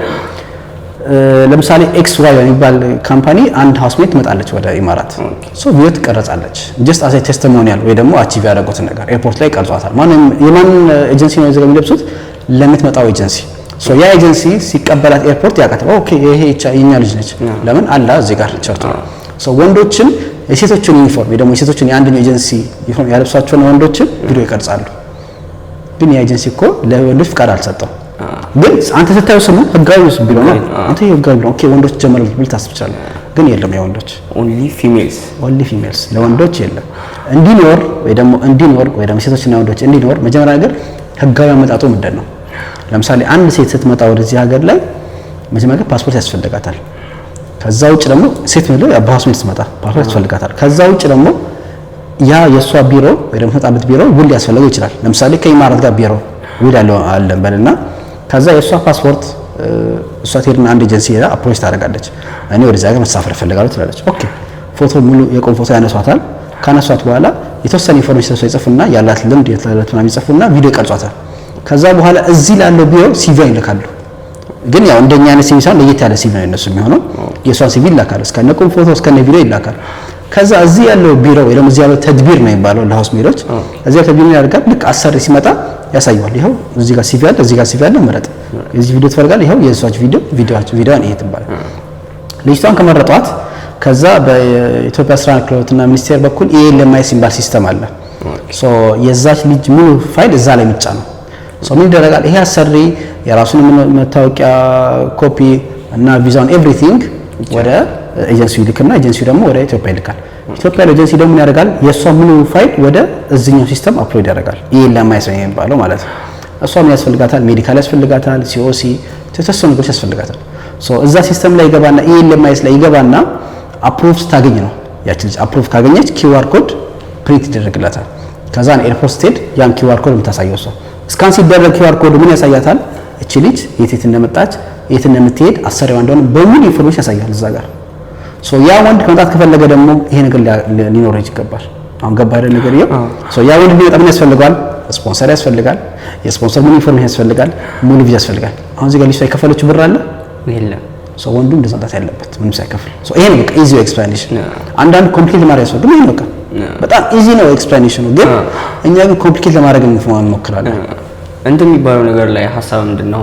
ፍሪ አይዲ የሚባለው ነገር እንዳልከው የደላላ የሚከፍሉ የሚመጡ አሉ። ፍሪ አይዲ ደግሞ ሌላም አዲስ ነገርም ማለት ሌላ ደግሞ አዲሽናል ነገር እሱ ሶ ፍሪ አይዲ ላይ አሁን ፍሪ አይዲ ላይ የተለከፈው እንዳይት ኮን እኛ ሀገር ዜጋ የተለከፈው እኔ ያላቅ ለምን እንደተለከፈ ራሱ ችግሩ እኮ እኔ አንዳንዴ አንድ ነገር ስታደርግ ኮንታ ሮል ሞዴል ሊኖር ይገባል እኮ ሁሌ ለምታደርገው ጥፋት ለምታደርገው ውሳኔ እኮ ያስፈልጋል እኮ ዱያመት ጭምር ይፈልጋሉ። ማንን አይታ ነው ያው ጥያቄ ማንን አይታ ነው ያያችሁት ተዋለ መቶ ሰክሰስፉል የሆነ እሺ ካይብስ ደግሞ እንዴት ነው ሰክሰስፉል የሆነ አየው ሰው ምንድነው ያለው ቲክቶከር ነው የሚያየው በቃ እሷን 4000 ብር አግኝቷል እኔ እንደሱ ነው የምፈልገው በቃ ያ ነው ሮል ሞዴል እንጂ አንተ የምርም አንተ ለምሳሌ አሁን እኔ አሪፍ ኳስ ተጫዋች መሆን ፈልጋለሁ እንደ ሮናልዶ መሆን ከሆነ ምንድነው ጤንነት ዳይት መስተካከል አለብኝ ስፖርተኛ መሆን አለብኝ ሁሉ መሆን አለብኝ ሶ ቢያንስ የሱን ሙሉ ላይፍ ስታይል መከተል አለብኝ ማለት ነው ሶ አንተ ዱባይ መተህ አንተ ቡርጅ ኸሊፋ ላይ ወይ ደግሞ ጂቢአር ሄደ የራስ ቤት እንዲኖር ከፈለክ አንተ እንዴት ምን ማድረግ ነው ያለብህ ምን ማለት ነው ያለብህ መቼም ፍሪ ቪዛ አይደለም መቼም ማንን ባል መቼም የሉሉ ሃይፐር ማርኬት ባለቤት ፍሪ ቪዛ ስላለ ያን የከፈተው ሰው ምንድነው የሆነ ውሳኔ የሆነ ሰክሰስ እንፈልግ ሮል ሞዴል ቢያስፈልገንም እንየው እስኪ ላይፍ ስታይልን ኮፒ ለማድረግ እንሞክር ሰው ወደ ፍሪ ቪዛ ስንመለስ አንደኛ ይባል ነገር የለም እዚህ ሀገር ላይ ያሉት ውስን ናቸው ቪዚት ቪዛ አለልህ ከዛ ኢምፕሎይመንት ደግሞ ስትቀጠር ያለልህ ደግሞ አለ ፍሪላንሰር ይባላል ፍሪላንሰር በጣም ነው ደግሞ ለተማሩ እና የተወሰነ ስራ የሚሰለክ ፍሪላንሰሮች ናቸው ውስን ስራ ነው የሚሰሩት እንደ ታስክ ነገር ደምዛቸው ነው አሪፍ ነው 8000 10000 ከዛ በላይ ነው እነሱ ቢያሰሩም ያዋጣቸዋል ፍሪላንሰር ነው ግን እነሱ እንደ ሊቨር ራስ ከዛ ፍሪላንሰር ነው የሚባለው ሶ ከዛ ውጭ ደግሞ የጎልደን ቪዛ ይባላል ያው የ10 አመቱ ቪዛ ከ2 ሚሊዮን ድርሃም በላይ ፕሮፐርቲ ካለ የሚሰጠው እንትን ነው እሱ ሶ ፍሪ ቪዛ ይሄ ህገወጥ ብቻ ሳይሆን ካሰራው እስከ ዲፖርቴሽን ይደርሳል ቅጣቱ ያሰራል ሰው ደግሞ እስከ 200 ድርሃም ደግሞ ይቀጣል የኛ ዜጋ ለምንድነው የሚያሰራው አቋራጭ ስለማይፈልግ ነው መልፋት ስለማይፈልግ ነው ይሄ በአቋራጭ ይሄ ሌላ ምንም መልስ የለም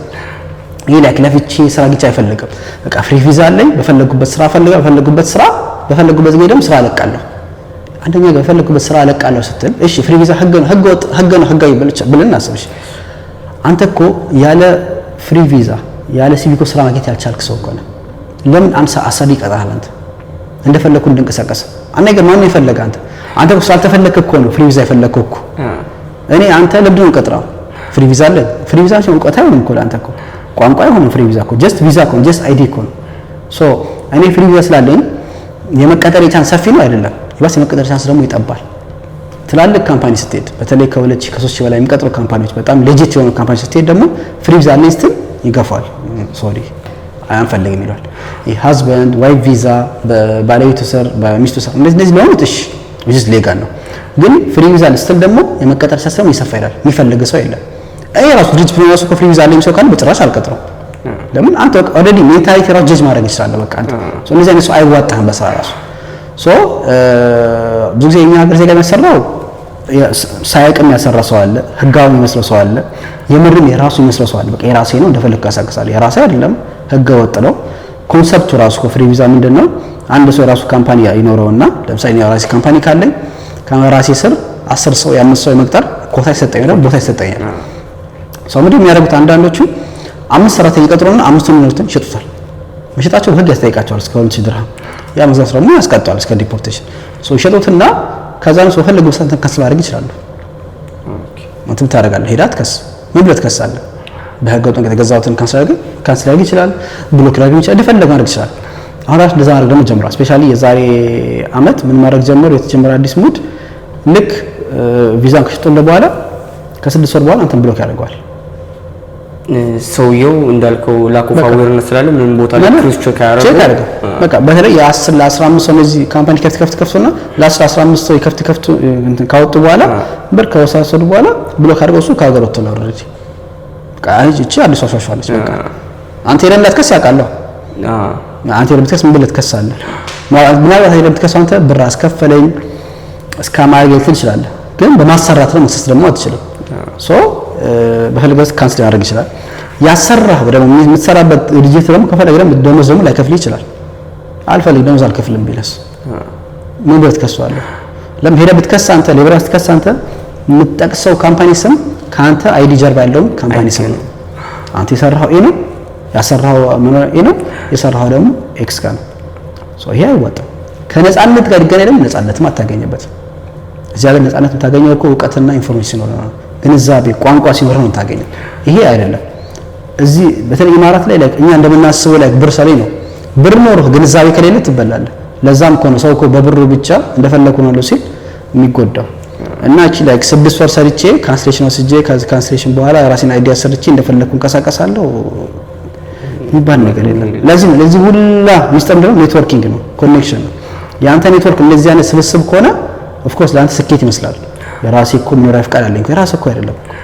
ጀስት ከጀርባ ይወስ ምንድነው የሚለው የሌላ ስም ነው የተጻፈበት።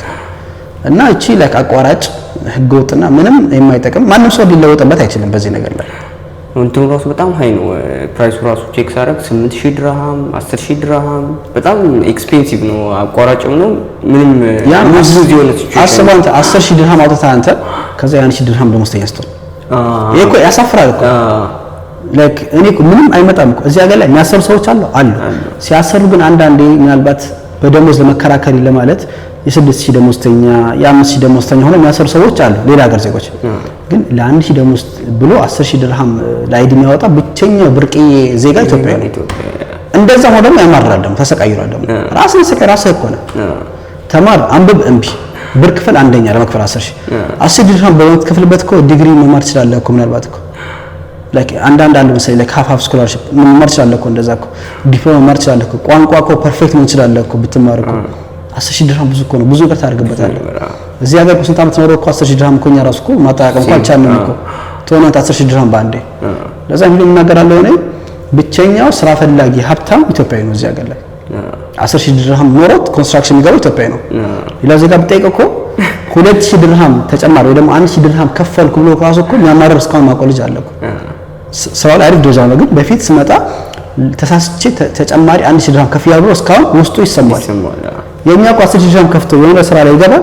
ተጨማሪ 10 ድርሃም ከፍሎ ደግሞ ካንሴሽ ጠይቆ ከፍሎ ወስዶ ደግሞ እንደጋር ከፍሎ መግባት የሚፈልግ ደግሞ አለ። እና ያለ ሜንታሊቲ ግራ ነው የሚያጋባው። ትንሽ እንደ ሀገር ራሱ እንትን ይባላል ራሱ እንደ ኢትዮጵያ ወርክ ካልቸር ወደ ኢትዮጵያ ሄድ ብለን ካየነው አሁን ኢትዮጵያ ለምሳሌ ጠዋት 2 ሰዓት ይገባሉ። አሁን በመንግስት መስሪያ ቤት ለምሳሌ 2 ሰዓት ይገባሉ። የሻይ ብሬክ አለ። ከዛ ይቀጥልና ምሳ ሰዓት ብሬክ አለ። ከዛ 11 ሰዓት ላይ ይወጣል። ኦልሞስት በቀን ውስጥ ከ8 ሰዓት ከ7 ሰዓት በላይ አትሰራም። በቃ ወርኪንግ ካልቸሩ እዛ ያለውና እዚህ ያለው ጭራሽ አይገናኝም። እዚህ ደግሞ ስትመጣ በጣም ተቃራኒ ነው። የማታ ሽፍት ልትሰራ ትችላለህ። 24 አወር የሚሰሩ በጣም ብዙ ካምፓኒዎች አሉ። ያው ሴፍቲም ስላለ ማለት ነው። ቡና ሻይ ምናምን እረፍት የሚባል ነገር የለም። እረፍት ያለው 1 ሰዓት ነው በቀን ውስጥ እና እዛ ያለውን ወርኪንግ ሜንታሊቲ ይዘው ይመጡና እዚህ ሀገር ላይ አዳፕት ለማድረግ ይሞክራሉ። ከዛ በቃ እንደሚባለው ይጋጭባቸዋል የሚባለው በቃ እዚህ በጣም ሃርድ ነው እንትኑ ምንድን ነው የሚባለው ከዛ ጋር ኮምፔር ካደረገው ጭራሽ የሚገናኝ ነገር አይደለም ወርኪንግ ኢንቫይሮንመንቱና ሰው ሲመጣ ቢያንስ ከወርኪንግ ካልቸሩ ጋር ምን እንትን ብሎ መጥቶ አለበት። አንድ ነገር ኤክስፔክት ኢትዮጵያ ያለው ነገር ሳይሆን በጣም ምናልባት ኢኮኖሚ ልትችላል ግን በጣም ምቾት ነበር። የበዓል ብዛት የእረፍት ብዛት የወንገር ሲባል መንገድ ይዘጋል የሚባል አለ። ስራ መሰለኝ ነው ይዛ እዚህ ሀገር ከምታስበው አንፃር አንድ ስትራግል የሚያደርጉ ሀሰተኛ ሰዎች አሉ። ግን የትኛው ሀገር አሰን ዝም ቼክ አድርግ አሜሪካም የት ስቴክ እኮ 10 ሰዓት የሚሰሩ አሉ ምናምን የሚሰሩ እኮ አሉ ኖርማል ነው። ግን እዚህ ስንመጣ ደግሞ እኛ ሀገር ዜጋ ስታይ ላይክ እንደከፈለው ብር መስዋዕትነት እኮ አንተ እኮ እንትን ማለት አለበት እኮ። ለምን አንድ ሰው ከችግር መጣ ሲባል እኮ ከየትኛው ሀገር ዜጋ በላይ መጠንከር ያለበት እኮ ከችግር የመጣ ሰው ነው። አንተ ችግር ስላየት ነገር ብርቅ ያለበት አንተ ግን ከችግር የመጣ መተን ቢሆን ራሱ እኮ ግን እዚህ ስንመጣ ደግሞ ላይክ በጣም ስፖይልድ ነው የምንሆነው። እረፍት እንፈልጋለን፣ ቤተሰብ ጋር መሄድ እንፈልጋለን። የሆነ በቃ ዱባይ ሳይሆን እዚህ የሆነ ቅርብ ክፍለ ሀገር መጣን ነው የሚመስለው እኮ። እና ዱባይና ኢትዮጵያና ኢማራት አይገናኝም በጭራሽ። እዚህ በጣም መስራት አለብህ፣ በጣም መፍጋት አለብህ። ይሄ እረፍት እፈልጋለሁ ጠይቅ መብትህ ነው፣ ግን አታብዙት። አንዳንዱ ገና በሰባተኛ ወር ኢትዮጵያን ጉዳይ ላይ መሄድ እፈልጋለሁ እንደዚህ አይባልም። እዚህ እኮ ስንት እኮ አለ እኮ ደምዛቸው ከምናምን ሺህ በላይ ሆኖ እኮ ቤተሰብ ካዩ 5 እና 6 ዓመት ያለ ሰዎች አሉ። ለምን ፎከሳቸው በምንድን ነው? ስራቸው ላይ ነው። ለምን ዛሬ ስራ ላይ ብትሰንፍ አንተ ሌላ ሰው መጥቶ አንተን ይቀድማል። ሌላ መጥቶ አንተ ያንተን ስራ መውሰድ አይቀርም። ስፔሻሊ ከሆነ ደሞዝ በላይ ከሆነ ፖዚሽን በላይ ከሆንክ ፉክክሩ በጣም ኃይለኛ ነው። ላይክ አንተ በዘዝኩ ቁጥር ያንተ ፖዚሽን መውሰድ ይፈልግ ሰው አለ እና ይሄ ላይክ ምሳ ሰዓቱ ማብዛት ምን ባሰጥ እኔ አንዳንዴ ግራ ይገባኛል። ላይክ መቼም እዚህ ወደ ሰዓት ላይ ነው ሳስበው 8 ሰዓት ላይ ጨረስን ስራ። ከዛ ኢትዮጵያ ሳትዝ ሲለኝ ስገባ የሚገባው ነው ጠዋት ላይ ነበር። ሞጣው ደግሞ 5 ሰዓት በእኛ ማለት 11 እንደዛ ነበር ሞጣው ነው። እኛ እኮ አንሰራም ነበር እኮ ምኑ ጋር ነው የምሰራው? እኛ እኮ ማለት ደሞዙ አይገናኝም። ትራንስፖርት መሀል ኢቭን ምንም ቢሆን እኮ እዚህ እኮ ለገና እኛ ለስራ ፍሬሽ ነው። ከዛ ጋር ለስራ ፍሬሽ ነው። በጣም የስራ ኢንቫይሮንመንት አለ። ከዛ ውጭ ደግሞ ከሰራተኛ ጋር ተሳየን ባህሪም አለ፣ ከአሰሪ ጋር ተሳየን ባህሪም አለ፣ ከከስተመር ጋር ተሳየን ባህሪም አለ። ያ ሁላ ነገር ሲመጣ አዲስ ነው። አዲስ ነው በቃ ኢትዮጵያን ተውት። ያ መጥፎ ነበር ይሄ ጥሩ ነበር ሳይሆን መተው አለብን። ያ የራሱ ካልቸር ሁሉም የራሱ ሀገር ካልቸር አለው። ግን ይሄ ቤተሰብ ጋር መሄድ እፈልጋለሁ እንደዚህ ያለብኝ በዓል 3 ቀን ረፍት ስጡኝ የሚባል ነገር የለም። ስራን ትሰራለህ፣ በሚሰጥ ረፍት ቀን ደግሞ ረፍትን ደግሞ ትወስዳለህ። ለሁሉ ነገር ደግሞ መንግስት ደግሞ መብትን ደግሞ አስቀምጦላል። ከዚህ ሀገር መንግስት ከሚሰጥ መብት በላይ ደግሞ ኦቨር ጠይቃ የምትል ከሆነ ደግሞ አንተ እዚህ ጋር የስፖይልድ የመሆን ጉዳይ ነው እንጂ ምንም ነገር ጎልብህ አይደለም። you are not special ማንም ሰው በቃ በይዘቡክ ነው መጫወት ያለበት። ህጉን አክብረህ ምነው ይሄድ ያለ ስፔሻል ነው የምትል ከሆነ በጣም ስራ ማለት ነው። ሰክሰስ ነው ያለበት ማለት ነው። ያን መስራት ያለበት እኮ እኔ ስራ የተሰቃየው ነው 3 ሰዓት ነው የምሰራው ምናምን ትለኝ ከሆነ ደግሞ ሰው ማለት ምን ማድረግ አለበት? አንተ ስራ ላይ በርተህ የተሻለ ስራ ማግኘት አለበት። ራስ መጠንከር አለበት። ኢንፎርሜሽን ምናምን ነው። አንዳንድ ሰው አለ ለምሳሌ ጀስት እስከ 6 ሰዓት ብቻ የሚሰራ ሰው አለ፣ የራስ ቢዝነስ ያለው ሰው ወይ ደግሞ ማኔጀር ደረጃ ላይ ያለ ወይ ደግሞ ሌላ ስራ ያለ ሰው አንተ እሱ ላይ ለመድረስ እሱን ያደረገው ነገር መሄድ አለበት። እዚህ አብዛኛው ብትጠይቅ ላይክ ትላልቅ ካምፓኒ ላይ ባለቤት የሆኑ ወይ ደግሞ ማኔጀር የሆኑ ሁሉም አነሳሳቸው ከታች ነው። ቤዝ አለ እዚህ ሀገር ላይ ቤዝ አለ እንጂ እኛ እንደምንሰማው ላይ ከመሃል ላይ ተነስቶ በአንዴ ነው ቤዝ አለ። ሁሉ ቤዝ አላቸው። አንዳንዱ ከዲሽ ዋሸር ተነስቶም ይሆናል፣ አንዳንዱ ከጽዳት ተነስቶም ይደረሳል። ሰው ሁሉም ቤዝ ስላላቸው እንትን በቃ ላደር ነው። አሁን ያለበት ሲቹዌሽን እንደ ላደር እንደ መስራት ነው ያለበት። ኮንስትራክሽን ገባው ተሰቃይ ነው። ይሄ መስራት ነው በቃ። ይሄን ማሳለፍ ማለፍ ካልቻልክ የትም ቦታ መሄድ አትችልም። የትም ቦታ መስራት አትችልም በጭራሽ። ይሄ እንዳለ አንዳንዱ ቤዚክ ነው በቃ እንደምድመት በቃ እንዲ ኮንስትራክሽን ገብቻለሁ የተወሰነ ጊዜ ላይ እማራለሁ፣ እሰራለሁ፣ ትምህርት እማራለሁ ምን ብዬ ራሴ ጠንክሬ ያልፋለሁ። ግን ገና እንደገባ የምታለቅስ እንትን ከሆነ ከዚህ በኋላ በጣም ይከብዳል። ላይክ ይሄ ኮንስትራክሽን ስራዎች ላይ ፊዚካሊ በጣም ይጎዳሃል። ከፍ ስትል ደግሞ ሜንታሊ በጣም ትጎዳለህ። በጣም ሁሉም ሰው አንተ ያመጣል ይሞክራል። ሁሉም ሰው ያንተን ፖዚሽን ለመውሰድ ይሞክራል። የስራ ጫና አለ፣ ከሰራተኛ ጋር ያለው ድራማ አለ፣ የተለያየ ካልቸር ነው ያለው፣ የተለያየ ቋንቋ ነው ያለው። አንተ ባለፈልህ ቁጥር አንተን ለመሳብ የሚፈልግ ሰው አለ። መቼም አንተ ኮንስትራክሽን ላይ የሰራ አንተ መሳብ የሚፈልግ ሰው ጨራሽ የለም። አንተ ላይ ሞር ፕሬሸር ነው የሚያደርግብህ። ሶ እኔ ያለሁበት ደረጃ ስቃይ የምትለኝ ሰው ካለ ደግሞ ገና ከፍ ስልም በጣም የተለየ ፕሬሸር ነው እና ትዕግስትን መመድ አለብህ ደግሞ ከፍ ባልክ ቁጥር። አሁን ስለ ሶሻል ሚዲያ ትንሽ እናውራና ወደ አንተ እንመጣለን። ሳለ አሁን ኢትዮጵያና ሶሻል ሚዲያ አጠቃቀሟ በዱባይ ምን ይመስላል? አንደኛ ነገር ኢማራት ሁሉ ነገር ህግ አለ። ለሁሉ ሶሻል ሚዲያ ላይ ህግ አለ፣ መንገድ ላይ ህግ አለ፣ ስራ ላይ ህግ አለ፣ ቤት ላይ ሁሉ ነገር ላይ ህግ አለ። ኢቭን ቤተሰብ ላይ ራሱ ህግ አለ።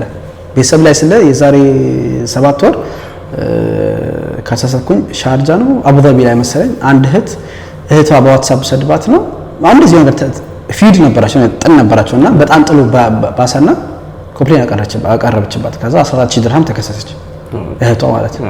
እና ላይክ ህጉ ሁሉም ቦታ ጋር ያለው ከቤት እስከ ሰፈር እስከ ስራ ቦታ እስከ መንደር ኤቭሪዌር ህግ አለ። እና ለቲክቶክም ራሱም ህግ አለው፣ ለፌስቡክም ራሱ ህግ አለው። ምንም ነገር ህግ የለበት ነገር የለም። ለምን ህግ ነው አንተን ስትሬት አድርጎ የሚያስተካክልህ። ሶ ኢትዮጵያና ኢማራት በጣም ይለያል።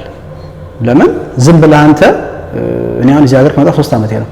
ኢትዮጵያን ቲክቶክ ኮንተንት እዚህ ሀገር ማየት ከጀመርኩኝ ገና ዓመቴ ነው። ልክ እኔ ሲጀምር ነው ማየት የጀመርኩት። ከዛ በፊት ነው ቲክቶክ ለቃ አላየው። ለምን እኔ ከምሰራው ስራ ወይ ደግሞ እኔ የተሻለ ስራ እንድሰራ ወይ ደግሞ እኔ ራሴ ሞር እንዳሳድግ የሚጠቅመኝ ነገር የለም። ስታይ ለካንሴሽን ቪዛ ምንም ሴንስ ነገር የለም። ሶ ሶሻል ሚዲያ ነገር እኛ በጣም ወደ ኋላ ነው ያው ሰዎች ነን። በጣም እንጠቀማለን። ነገር በጣም ተጠቃሚ ነን። ግን በጣም እንደምንጠቀመው ያህል ደግሞ አጠቃቀም ደግሞ አልቻልንበትም። ወይ ለቢዝነስ እንደበለመ ቴሌቪዥን ተጠቀም ነው፣ ወይ ለመዝናናት ደግሞ ስርዓት ባለው መልክ ደግሞ አንዝናናበትም፣ ወይ ለኢንፎርሜሽን ደግሞ ተገቢውን ኢንፎርሜሽን ደግሞ አናስተላልፍበትም፣ ወይ ውስብስብ ኢንፎርሜሽን ነው፣ ወይ የተሳሳተ ኢንፎርሜሽን ደግሞ ህገወጥ ኢንፎርሜሽን ነው። ሶ ኢማራት ላይ እንደ ሶሻል ሚዲያ አጠቃቀም አንድ ነገር ማወቅ ያለብን ነገር ከዚህ ህግ ጋር የሚጻረን ነገር ተውን። ህግ ጋር የራስን መንግስት ራሱ መንቀፍ አይቻልም። እዚህ ሀገር የራስን መንግስት ካለው እዛ ከሆነ የራስን መንግስት ቲክቶክ ላይ ወጥተህ መንቀፍ አትቻልም። ሰው ምንድነው መከባበር እንዲኖር ነው። በቃ የራስን መንግስት መንቀፍ አትችልም። የዚህን ሀገር መንግስት ኦፍ ኮርስ መንቀፍ አትችልም። ማንንም ሰው መሳደብ አትችልም። የማንንም ሰው ፎቶ ራሱ መለጠፍም አትችልም። አንዳንድ ሰው ለምሳሌ እንደዛ ስል እንዴት እኔ ሰው በበደልስ ከተበደልክ ወደ ፖሊስ ቤት ነው እንጂ አንተ ነው እኔ እንትና በድሎኛል ብለህ ፎቶ በተለጠፈበት ጊዜ ላይ ተጠያቂ መሆን እሱ አይደለም አንተ ነህ። የሱ ኬዝ ፖሊስ ጋር ደረሰማ፣ ያንተ ኬዝ ግን እሱ ፖሊስ ጋር ደረሰዋል። ሶ ከዛ ውጭ ያው በሶሻል ሚዲያ እንደምናውቀው የዛሬ 2 ሳምንት ነበር ያው ዲል ላይ ነው። እሱም ኢንፍሉዌንሰር ላይሰንስ ነው። ለየትኛው ማስታወቂያ ቢከፈልህም ባይከፈልም ለምሳሌ አሁን እቺ ውሃ ገዛ። ይሄ ውሃ በጣም ይጣፍጣል እኮ አይታችኋል። ልክ ምን የቪዲዮ ሰራ ፕሮሞሽን ነው። ለቲክቶክ ብቻ ነው ወይስ ኦል ፕላትፎርም? ስናፕቻት ራሱ አሁን ስናፕቻት ምናምን ይለቀዋል፣ ኢንስታግራም ኤቭሪዌር ዝም ብለህ ይሄ ውሃ ተመቸኝ እኮ ቪዲዮ ብቀርጽ አልተከፈለኝም እኮ እኔ ግን ስለተመቸኝ ሀሳቤን ይገለጽኩ እኮ ነው። ግን ፕሮሞት ያደርኩላቸው ነው። ሶ ይሄ ከ50,000 እስከ 10,000 እስከ 50,000 እስከ በአልሳሳት ከ1 ሚሊዮን ድርሃም ነው ቅጣቱ። ሶ ላይሰንስ መጣት በጣም ቀላል ነው። ደግሞ እስከ 7,000 እስከ 8,000 ይፈጅብህ ነው። 1,700 ድርሃም የላይሰንስ ነው የትሬድ ላይሰንስ። ፖሊስ ክሊራንስ ሰርቲፊኬት ደግሞ እሱ ደግሞ ቀላል ነው። ወይ 50 ድርሃም በኤምኦአይ ያለለ ወይ ደግሞ በዱባይ ፖሊስ ደግሞ 250 ድርሃም ደግሞ አለለ። ሶ በዛ መውጣትም የሚቻልበት ሁኔታ ነው ያለው።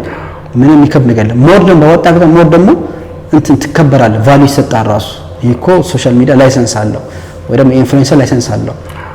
ለምን አንተም ትቀጣለህ፣ ያሰራም ሰው የራሱ ይቀጣል። ለምን እሱ ላይሰንስ የሌለው ሰው ስላሰራ ማስታወቂያ እሱም ስለሚቀጣ ሰው ሁሉም ሰው ቢያወጣ ሞር የተሻለ ይሆናል ማለት ነው። ግን ባለው አጠቃቀም የሶሻል ሚዲያ አጠቃቀም ኢማራት ላይ የኛ ኢትዮጵያውያን በጣም ወኋላ የቀረ ነው። እኔ ግራ የሚገባኝ በተለይ ማታ ከ5 ሰዓት ማታ በዚህ አቆጣጠር ከ11 ሰዓት ወይ ደግሞ ከ13 ሰዓት በኋላ አንዳንዴ አያለሁ በቃ ላይክ 5,000 10,000 ሰው ላይክ ሲወራ ምናምን ነገር እኔ ላይክ የሚመስለኝ በፊት ላይክ ቼክ አላምና ሳይሆን ላይክ የሆነ ትምህርት ሳይሆን የሆነ የሚጠቀም ነገር ምናምን ይመስለኝ። ለምን እዚህ ሀገር ላይ የትኛውም የዚህ ኢማራቲ ቼክ ስታደርግ እንደዚህ ሀገር የሚወራ ከሆነ ወይ ቀልድ ነው የሚሆነው ወይ ስለ ስፖርት ቢሆን ነው። ግን ስለ ስድብ አይቻልም። ብቸኛው ስለ ስድብ ብሎና ለዝባዘንኬ ብሎ ማታ 12 ሰዓት ላይ የሚሰለፈው ሰልፍ ኢትዮጵያዊ ብቻ ነው። የሚገርመኝ ደግሞ እኮ ከ5000 እና ከ10000 መካከል እዛ ኦዲየንስ ከተለኮ ከግማሽ በላይ እኮ ፓስፖርት እሱ ጋር የለም እኮ ከግማሽ በላይ እኮ ደሞዝ አልገባለትም እኮ ከግማሽ በላይ እኮ ስለ ሀገሩ የሚያውቀው ጉዳይ የለም እኮ የትክክለኛ የለም እኮ ደግሞ ሳያፍር እኮ ያ ራሱ ለመጥቶ ደግሞ ምን ያደርጋል ደግሞ ታውቃለህ ከሆነ ቀባ ደግሞ ልክ ያ ቶፒክ ሲስፋፋ ራሱ ፔጅ ላይ ከፍተና ምን ታስባላችሁ ለሚላል እኮ መቼም ተላር ለህይወት ምን ታስባለህ አሰሪ ላይ እኮ ያፍርባል እኮ አሰሪ እኮ ቃቃ ያደረገ ስራ ቦታ ላይ እኮ አንተ ተቆዝ ጋር ኢንፎርሜሽን ሰጣህ እኮ ከዛ ራሱ መጥቶ ይወጣል ነው ደግሞ ተሰቃየ እኮ ይለኛል ግራ ነው የሚያጋባህ እንዴት ነው 10000 ሰው ቁጭ ብሎ አንተ ቁጭ ብለህ ለራስህ የማይጠቅምህን ወሬ አንተ ለወደፊት ህይወትህ የማይጠቅምህ ነገር ትምህርት ቢሆን እኮ እሺ ስለሆነ ኢንፎርሜሽን ቢሆን እኮ እሺ የሆነ ኢቨንት አለ ተሳተፍበት ፕሮሞሽን ከሆነ እሺ ቀልድ ከሆነ ቀልድ ችግር የለው ስለሆነ ነገር ከሆነ እሺ ግን ለአንተ ህይወት ላይ ነገር ላይ ምንም በማይጠቅምህ ነገር አምሽተህ ምን ብለህ ጠዋት ላይ ደግሞ ቪዲዮ ሰርተህ ደግሞ ተሰቃይ ደግሞ ልትነው ደግሞ ላይክ ምን ይዘህ ነው አሰሪ ራሱ ምን ብሎ እንደሚስቀባ አስበው እኮ አንተ ላይክ ሐሳብ ሰጪ ነኝ ብለህ ደግሞ አንዳንድ ደግሞ አለ ገስት አስገብኝ ሐሳብ አለ መጀመሪያ ለህይወት ሐሳብ ሰጥ መጀመሪያ እስከሆነ አንድ በሆነ ነገር ለማበብ ነው እና እንደዚህ አይነት ሶስት ደግሞ የሚያሳዝን ደግሞ ሰው ደግሞ ግራ ያጋባል በእነዚህ ውስጥ ነው የሚከደው ደግሞ ያ የሚያሳዝነው ሰው ደግሞ የሚበደለው ሰው ደግሞ በእነዚህ መካከል ላይ ስለሚከደል እነዚህ ነው የምታዩት እና እንደዚህ አይነት ሰው መጥቶኝ ቢያማርብ ምንም የሚያሳዝን ነገር የለም እና አንተ ለራስ ቫልዩ ለስ የሆንክ ሰው እንዴት ነው ሌላ ሰው ላይ ቫልዩ አድ የምታደርገው መጀመሪያ ቫልዩ ነው ከዛ ደግሞ ቫልዩ ደግሞ አድ ማድረግ ደግሞ ትችላለህ ሶ አንተ ነገ ላይክ እንደ ሰላህዲን እኔ አንድ ስቴፕ ከፍ ማያርገኝ ኢንፎርሜሽን ከሆነ ምን ቁጭላለሁ እዚህ ሀገር ላይ ምሁራን የሚባሉት ዩኒቨርሲቲ አስተማሪ የሚባሉ ኢትዮጵያውያን ዶክተሮች የሚባሉት ራሱ እዛ ውስጥ አታገኛቸውም እኮ መጠየቅ አለበት ራሱ እኮ አንተ እነሱ የት ነው ያሉት ለምንድን ነው ያወጡት እና እዛ ጋር የተሰለፍክ አንተ ልክ ወርቅ እንደሚበተን ቁጭ ሰምተህ ሲያሳዝን እኮ ሲገርም እኮ ምናምን የምትል ከሆነ ከዛ እንዳንተ አይነት ስቃይ ባይደርስበት ነው ያገርመኝ ራስህ በራስህ ነው ራስህ ስቃይ ውስጥ ያስገባ ያለው እና ምንድነው የሚባለው ሶሻል ሚዲያ ላይ አብዛኛው አሁን ያነሳው በጣም ኢንተረስቲንግ ፖይንት ነው አንድ ሰው ላይቭ ያበራል ቁጭ ይላል 10000 ሰው 9000 ሰው 8000 ቁጭ ብሎ ያለና የሚያወራው ነገር እንዳልከው ትምህርት ነው ወይ የሆነ ኳስ ነው የሆነ ነገር ቢሆን የሆነ ቴክ ታደርጋለህ እንዳልከው ስድብ ነው እንትና እንዲህ ተባለ እኮ እንደዚህ ተባለ ምናምን ነገርና አንዳንዴ ጊዜያችን ራሱ ምን ላይ ወይስ እንደምናደርግ በደንብ መስራት አለብን እና ይሄ ሶሻል ሚዲያ እንደኔ ያው ብዙ አድቫንቴጅ ያለው ነገር ነው በተለይ አሁን በጣም ሰው የሚጠቀመው ቲክቶክ ነውና ቲክቶክ በጣም አድቫንቴጅ ያለው ነገር ነው ግን እንደ ኢትዮጵያ እንደ ማህበረሰብ ቲክቶክ ከአድቫንቴጅ ይልቅ ዲስአድቫንቴጅ ይበዛል ብዬ ነው የማምነው እኔ ማለት ነው ብዙ ሰው ለምሳሌ ስራ ቦታ ላይ ራሱ እንትን እንደ ስራ በደንብ በአግባቡ እንዳይሰራ ቲክቶክ ያበዛል እንዳልከው ገስት አስገቡኝ ያለ ሚስ ኢንፎርሜሽን ስፕሬድ ያደርጋል የተለያየ ነገርና ሶሻል ሚዲያ አጠቃቀማችን ላይ ትንሽ አዌርነስ ብንጨምር በጣም ደስ ይለኛል እና ወደ አንተ ደግሞ ሶሻል ሚዲያ አካውንት መጣ ከመምጣት በፊት ያየሁት ነበርና እንደዚህ ቦታ ላይ ምን ነበር ትላልቅ ካምፓኒዎች አሁን ኢማር ፍላይናስ ምናምን እንደዚህ ሲያወጡ እንትን አዌርነስ እንትን ታደርግላቸዋል እንዲወጣው ምናምን እያልክና በትርፍ ጊዜ ነው ፉል ታይም ጆብ ነው what do you get out of it አሁን ለምሳሌ ከዚህ ውስጥ ሶ እኔ ሲጀምረው ጀስት መጀመሪያ ሲጀምረው ላይክ እዚህ ያለው ኢትዮጵያውን ያለበትን ደረጃ እኔ አላውቅም ነበር ያለንበት ለምን ቲክቶክ ስትከፍት አንተ የኢትዮጵያን ኮንቴንት ዱባይ ላይ ስታይ ሌላ ዱባይ ያለህ ነው ይመስላል አንተ ስቃይ ያለበት ገሃነብ የሆነ በቃ ተቃጠሎ ያለበት ወንድ ቢሰቃይበት ወንድ የሆነበት ሌላ ላይፍ ሌላ ዱባይ ያለህ ነው ይመስላል ወጣ ብለህ ስታይ ደግሞ ሰላም ያለበት ነው ከየትኛው ሀገር በላይ ሰላም ያለበት መብት ሰራተኛ የሚከበርበት ነው እንደፈለክ የምንቀሳቀስበት ነው ሶ መጀመሪያ እኔ ቆይ ይሄ ነገር ወይ ውሸት ነው አልኩኝ እኔ መጀመሪያ ዝም ብዬ መጀመሪያ ቪዲዮ ራሱ ስለ ስራ ነበር የለቀኩት በቃ ዝም ብዬ ከስራ መጥቼ ነው ዝም ብዬ ቪዲዮ የቀረጽኩት ከዛ ቀስ ብዬ ቼክ ሳረግ ያለው ሚስ ኮሙኒኬሽን ሚስ አላቀም ኤቭሪቲንግ ኢዝ ሚስ በቃ ሳየው በቃ ኦኬ ሶ ምን ላድርጋለሁ በቃ ከስራ ስመለስ ሁሌ በቃ ዝም ብዬ መጣልኝ እናገራለሁ አልኩ በቃ ይመጣልኝ በቃ ላይክ ልክ ይመስለኝ ነገር ካየሁት ነገር ተቃራኒ ጀስት ላይክ ቤዚክ ለምን እዚህ ምን መቀለለኝ እንደዚህ ለማድረግ ሶ ከጊዜ በኋላ ሳየው ደግሞ የሚሰጡትን ሚስ ኢንፎርሜሽን እነሱን ደግሞ አስተካክዬ እንትን ማድረግ ጀመርኩ ላይክ ቪዲዮችን ማስተካከል ጀመርኩ ሶ እነዛዎችን አይቼ ላይክ ለምሳሌ አሁን ፍሪ ቪዛ የሚለው ኢሌጋል ሌጋል ነበር የምትነሱ ኦኬ ሌጋል ናቸው በቃ just like ኢንኮሬክቲንግ ያረኩኝ ማድረግ ጀመርኩኝ ሰው ሁሌ ነው ማድረግ ሞስትሊ ከስራ ሰዓት ውጭ ነበር ከስራ ስመለስ ነበር ማድረገው ምንም አገኝበታለሁ ወይ ብቻ just ኢንፎርሜሽን ሊስት ነው ሶ መሀል ላይ ያው ወደ እብድነህ ወይ መምራት ጀመረ መሰደምን አዲስ ነገር ነው አንተ ላይክ መስረቅ ህገወጥ መስላችሁ ነው ህጋዊ ነው የሚል ሰው አለ ሶ ያው የሚሰድብህም አለ የሚያስፈራራህም አለ በውስጥ የሚልክልህም አለ እኔም ያለበት አካል ትንሽ ካበሻ ካለው ተራቀ ስላልኩም ማግኘም ስር የለም አፌክት የሚያደርገኝ ነገር የለም ያኔ ሲላ ግን ልክ ወደ ማደግ ደረጃ ላይ ባለበት ድረስ እንደ ቲክቶክ እንደ ፎሎወር 3 ቤት ላይ እንደዚህ ስክሮል ሳረግ ላይቭ ስክሮል ሳረግ መጣልኝ እኔ ሲሰደብ እንደዚህ ሰላሐዲ ምናምን ኦኬ አልኩኝና እኔ በራሴ እንደሆነ ወሰንኩት ማንም ሰው እኔን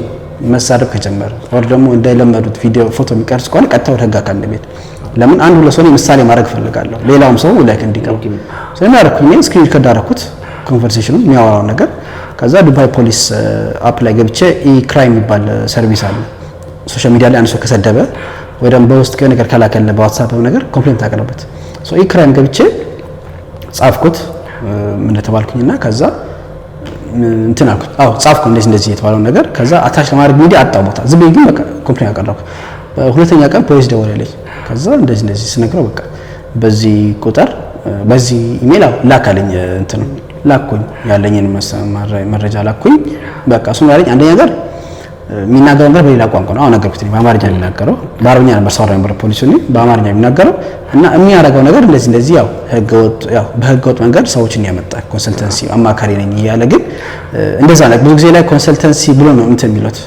ስራቸው ብሎ እንትን ነው እንደዚህ ብሎ ነው ሰው ነው በቃ ቪዲዮ ራሱ ካየው ለፖስት ነው ቪዲዮ ራሱ ካየው ከኤርፖርት ሰው ሲቀበል ነው ያለው ወይ ደግሞ ስራ አለ ብሎ እንትን ያለና ዞሮ ሂውማን ትራፊኪንግ ነው ይሰራ ያለው በቃ የህጉን ነገር እኛ ነው የምናየው አንተ አይደለም የምትወስነው እሱ ፖሊስ ነው እኔ አግሬሲቭ ሆኜ ስናገር እንትን የህጉን ነገር እኛ ነው የምንወስነው እኛ እናያለን ግን እንደዚህ ነገር የሚያደርግ ከሆነ ያው አካውንቱ ባን መሆኑ አይቀርም ሰፋ ያለ ደግሞ የህግ እንትን እንደርከውንም አንተ ጋር የሚደወልልህና ከዛ ያን ኦፊሻሊ ደግሞ ያው ክስ እንትን ይልበታል ከዛ ከውስጥ ቀን ባልቼ ካርኩ አካውንቱ ባን ተደረገበት ተዘጋበት አካውንቱ እና ይሄ ነበር ቻሌንጅ ሳሳልፍ የነበረው ሶ እንደዛ ባደረገኝ ደግሞ ላይቭ ስትሪም በመጋበሳት ላይ 3-4 ቀን ተናገርኩ እንደዚህ እንዳደረኩ ቀነሰ ስድቡ እና ነገር ጠፋ ማለት ይችላል ግን ያው ከዚህ በኋላ ስቲል ያው እድነህ እንደምሰው አለ ለምን እኛ የምንኖረው ላይፍ ወይ ደግሞ እኛ ያለነው መብት የሌለን ሰው ይመስለው እኮ እናንተ ጋር ቁጭ እንደዚህ ጋር ፈታ ብለን ስናወራ ላይ የሌለን ይመስለው እና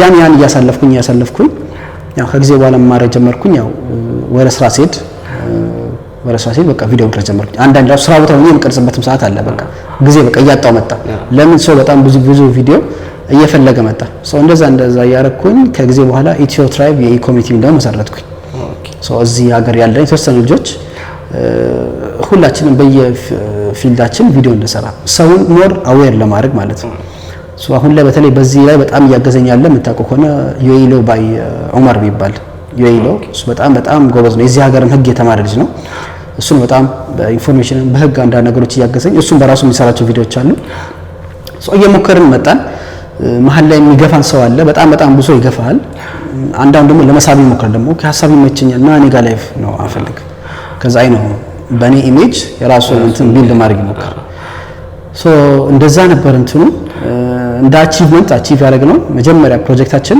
ከዚህ ከኢትዮ ቪአይፒ ኢቨንትስ ጋር ከሚስተር ሜግ ጋር ባለፈው አዲስ አመት በሚከበረው ላይ ተሳትፈው ነበርኛ ሶሻል ሚዲያ ላይ አንዳንድ ነገሮች ላይ የተወሰነ ነገር አግዘናች እንትን ብለን ነበር ላይክ ሰፖርት እየተደረገን ነበር ሶ እሱ ነበር የመጀመሪያ ፕሮጀክታችን ያው ከጊዜ በኋላ ያለው በራሴ ፔጅ ነው ያው ሞር ማሳደግ እየሞከርኩ ነው ያለሁት ስቲል ስትራግል አለው እንደኔ አይነት ኢንፎርሜሽን ለሚያስተላልፍ ሰው እዚህ ሀገር ላይ ያለ በእኛ ኮሚኒቲ አንፃር በቲክቶክ ኮሚኒቲ አንፃር ይከብዳል ግን በእኛ ኮሚኒቲ ግን ነው በጣም ጂኒየስ ልጆች አሉ በጣም የተማሩ ሳይማሩም ራሱ ከሀውስሜት ተነስቶ የተሻለ ቦታ የደረሱ ሰዎች አሉ አንዳንዴ የምሰማቸው ታሪክ ራሱ በጣም ያዘነገጡ እንትን ይላል አንድ ልጅ አለች ሀውስሜድነት ሆና በ4 አመቷ 3 ኮርስ አላት 3 ኮርስ ተምራለች ኦኬ አስብ ምንም ከዛ ፊት ምን የተማረችላት ስንት አይነት ስንት ክፍል ነው እንደዛ የተማረችው በቃ ምንም ደረጃ የላትም ግን ሀውስሜድ የሰራች ግን በ4 አመቷ 3 ኮርስ ተምራለች በማን ምክንያት ነው?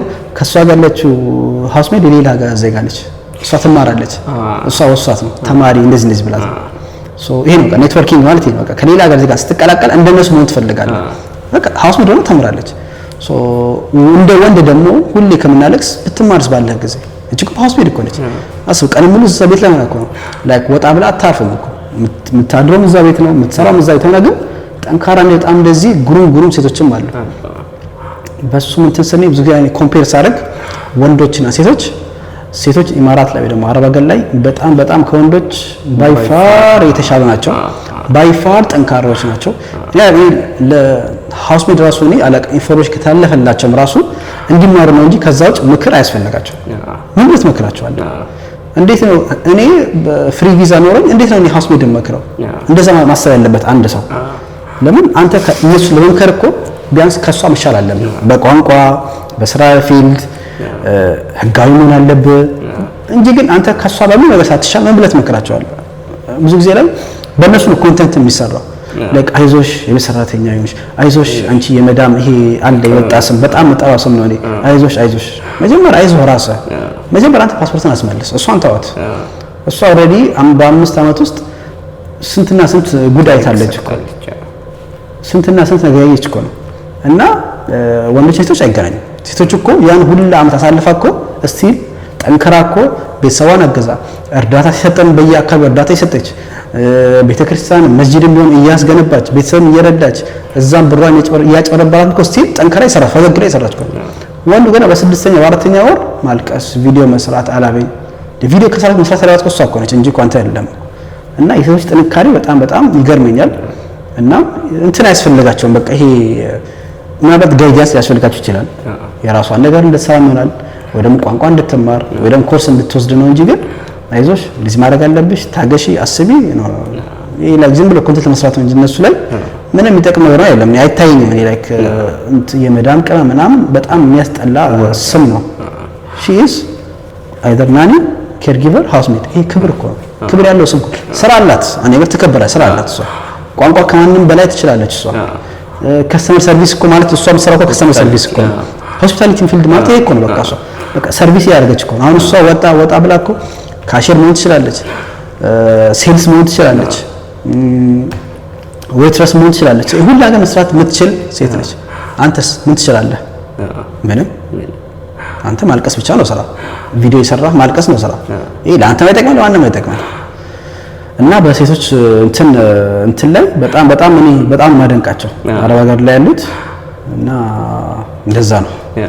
ይሄ እንዳልከው ነው። በጣም ብዙ ጠንካራ እህቶቻችን አሉና እንዳልከው ነው ራሱ አሁን ብለው ስደት ጥቅሙ እንዳልከው ከተለያየ አሁን ባንግላዴሽ ህንድ ምናምን ብዙ ያው ሀበሻ የሚለው ነገር ጥሩ አይደሉም እንደዚህ ናቸው ምናምን ነገር ሊል ይችላል። ከዛ ሀበሻውን መርጦ ከሀበሻ ሀገር ነው እንዳልከው ከሀገር ወጥቶ መኖር። አሁን ለምሳሌ አንድ ሰው ከሀገር ወጥቼ ትምህርት ቤት ዩኒቨርሲቲ ተማርኩ ሲል ዲግሪ ብቻ መማሩ ሳይሆን ከካልቸሩ ራሱ ብዙ የሚማሩ ነገር አለ። ወጥቶ ከሀገር መማሩ የሚጠቅመው እሱ ጋር ነው እና አሁን የቅድሞ የአነሳው ታሪክ ከሌላ ዜጋ ጋር ስለነበር ተመራ በ3 ዓመት ውስጥ በ4 ዓመት ውስጥ 3 ኮርስ መኖር አሁን ትልቅ ነገር እና እነሱም ቢያንስ ወጥተው ከሌላ ካልቸር ጋር ኤክስፕሎር ቢያደርጉት የተሻለ ምንድነው የሚባለው ማይንዳቸውም እየሰፋ የሚያዩበት አንግልም እንትን እያለ ሞር አዌር ይሆን ይመጣሉ በተለያዩ ነገር ላይ እና እንደዛ ቢያደርጉ የተሻለ ነው ሀሳብ ለመደገፍ ያህል ማለት እና አሁን ደግሞ በጣም ኢሌጋል ነው አሁን እያመጣን ያለነው ወደ እንትን ነው። ይሄ እዚህ ሀገር በኤርፖርት መተው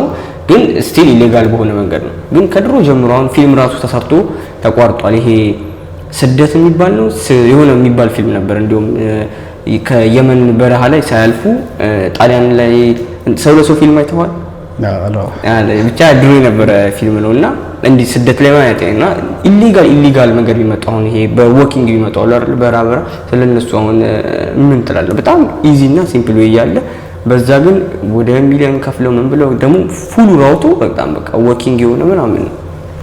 አሁን እሱ ስትል ወደ መጀመሪያ የአረብ ሀገርን እንትን ነው እስኪ ላይክ እንዴት ሰው እንደሚያየው ብዙ ጊዜ ላይክ አረብ ሀገር የሆነች ስቃይ ያለበት ኮንስትራክሽን ሃውስ ሜድ በቃ በዚህ ነው በቃ የሚያስበው ሰው። እንደዛ ደግሞ አይደለም። አረብ ሀገር በጣም ምርጥ ነው።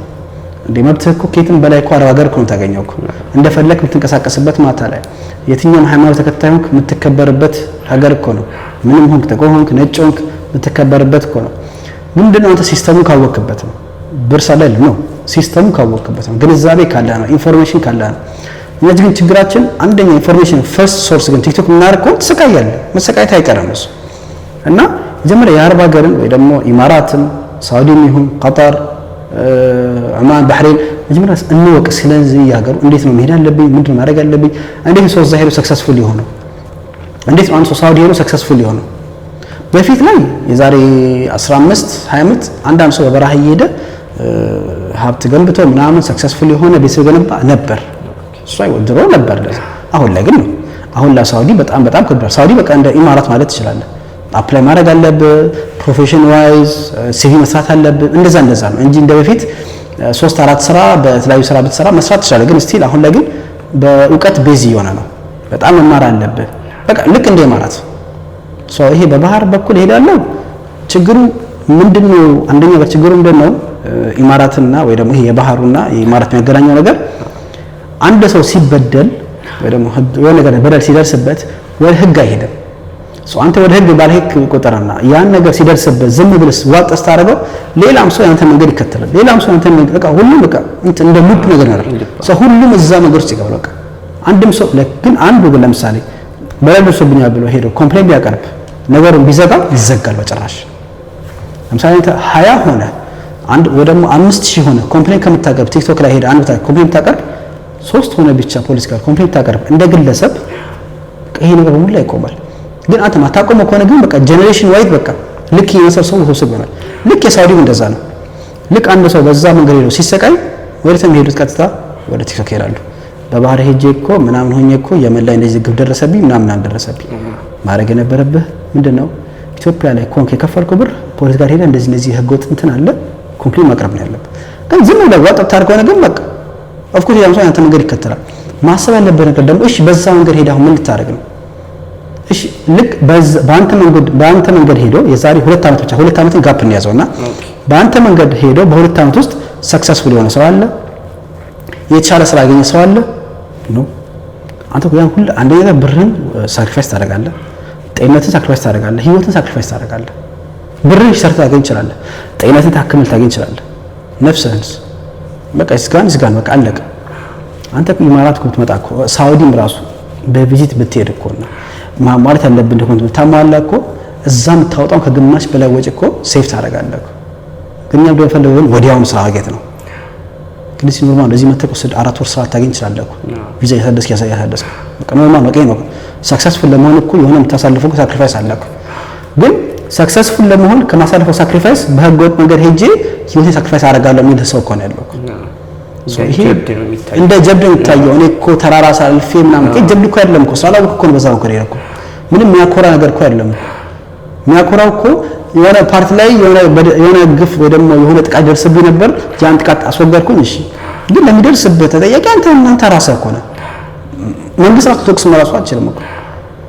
ግን አንተ ቅሬታን ድምፅን አሳውቀ ድምፅን ወይ ደግሞ ቅሬታ የሚያስከብርልህ ሰው ካጣ ኦኬ ኮምፕሌንት ታቀርበት ሰው አለ።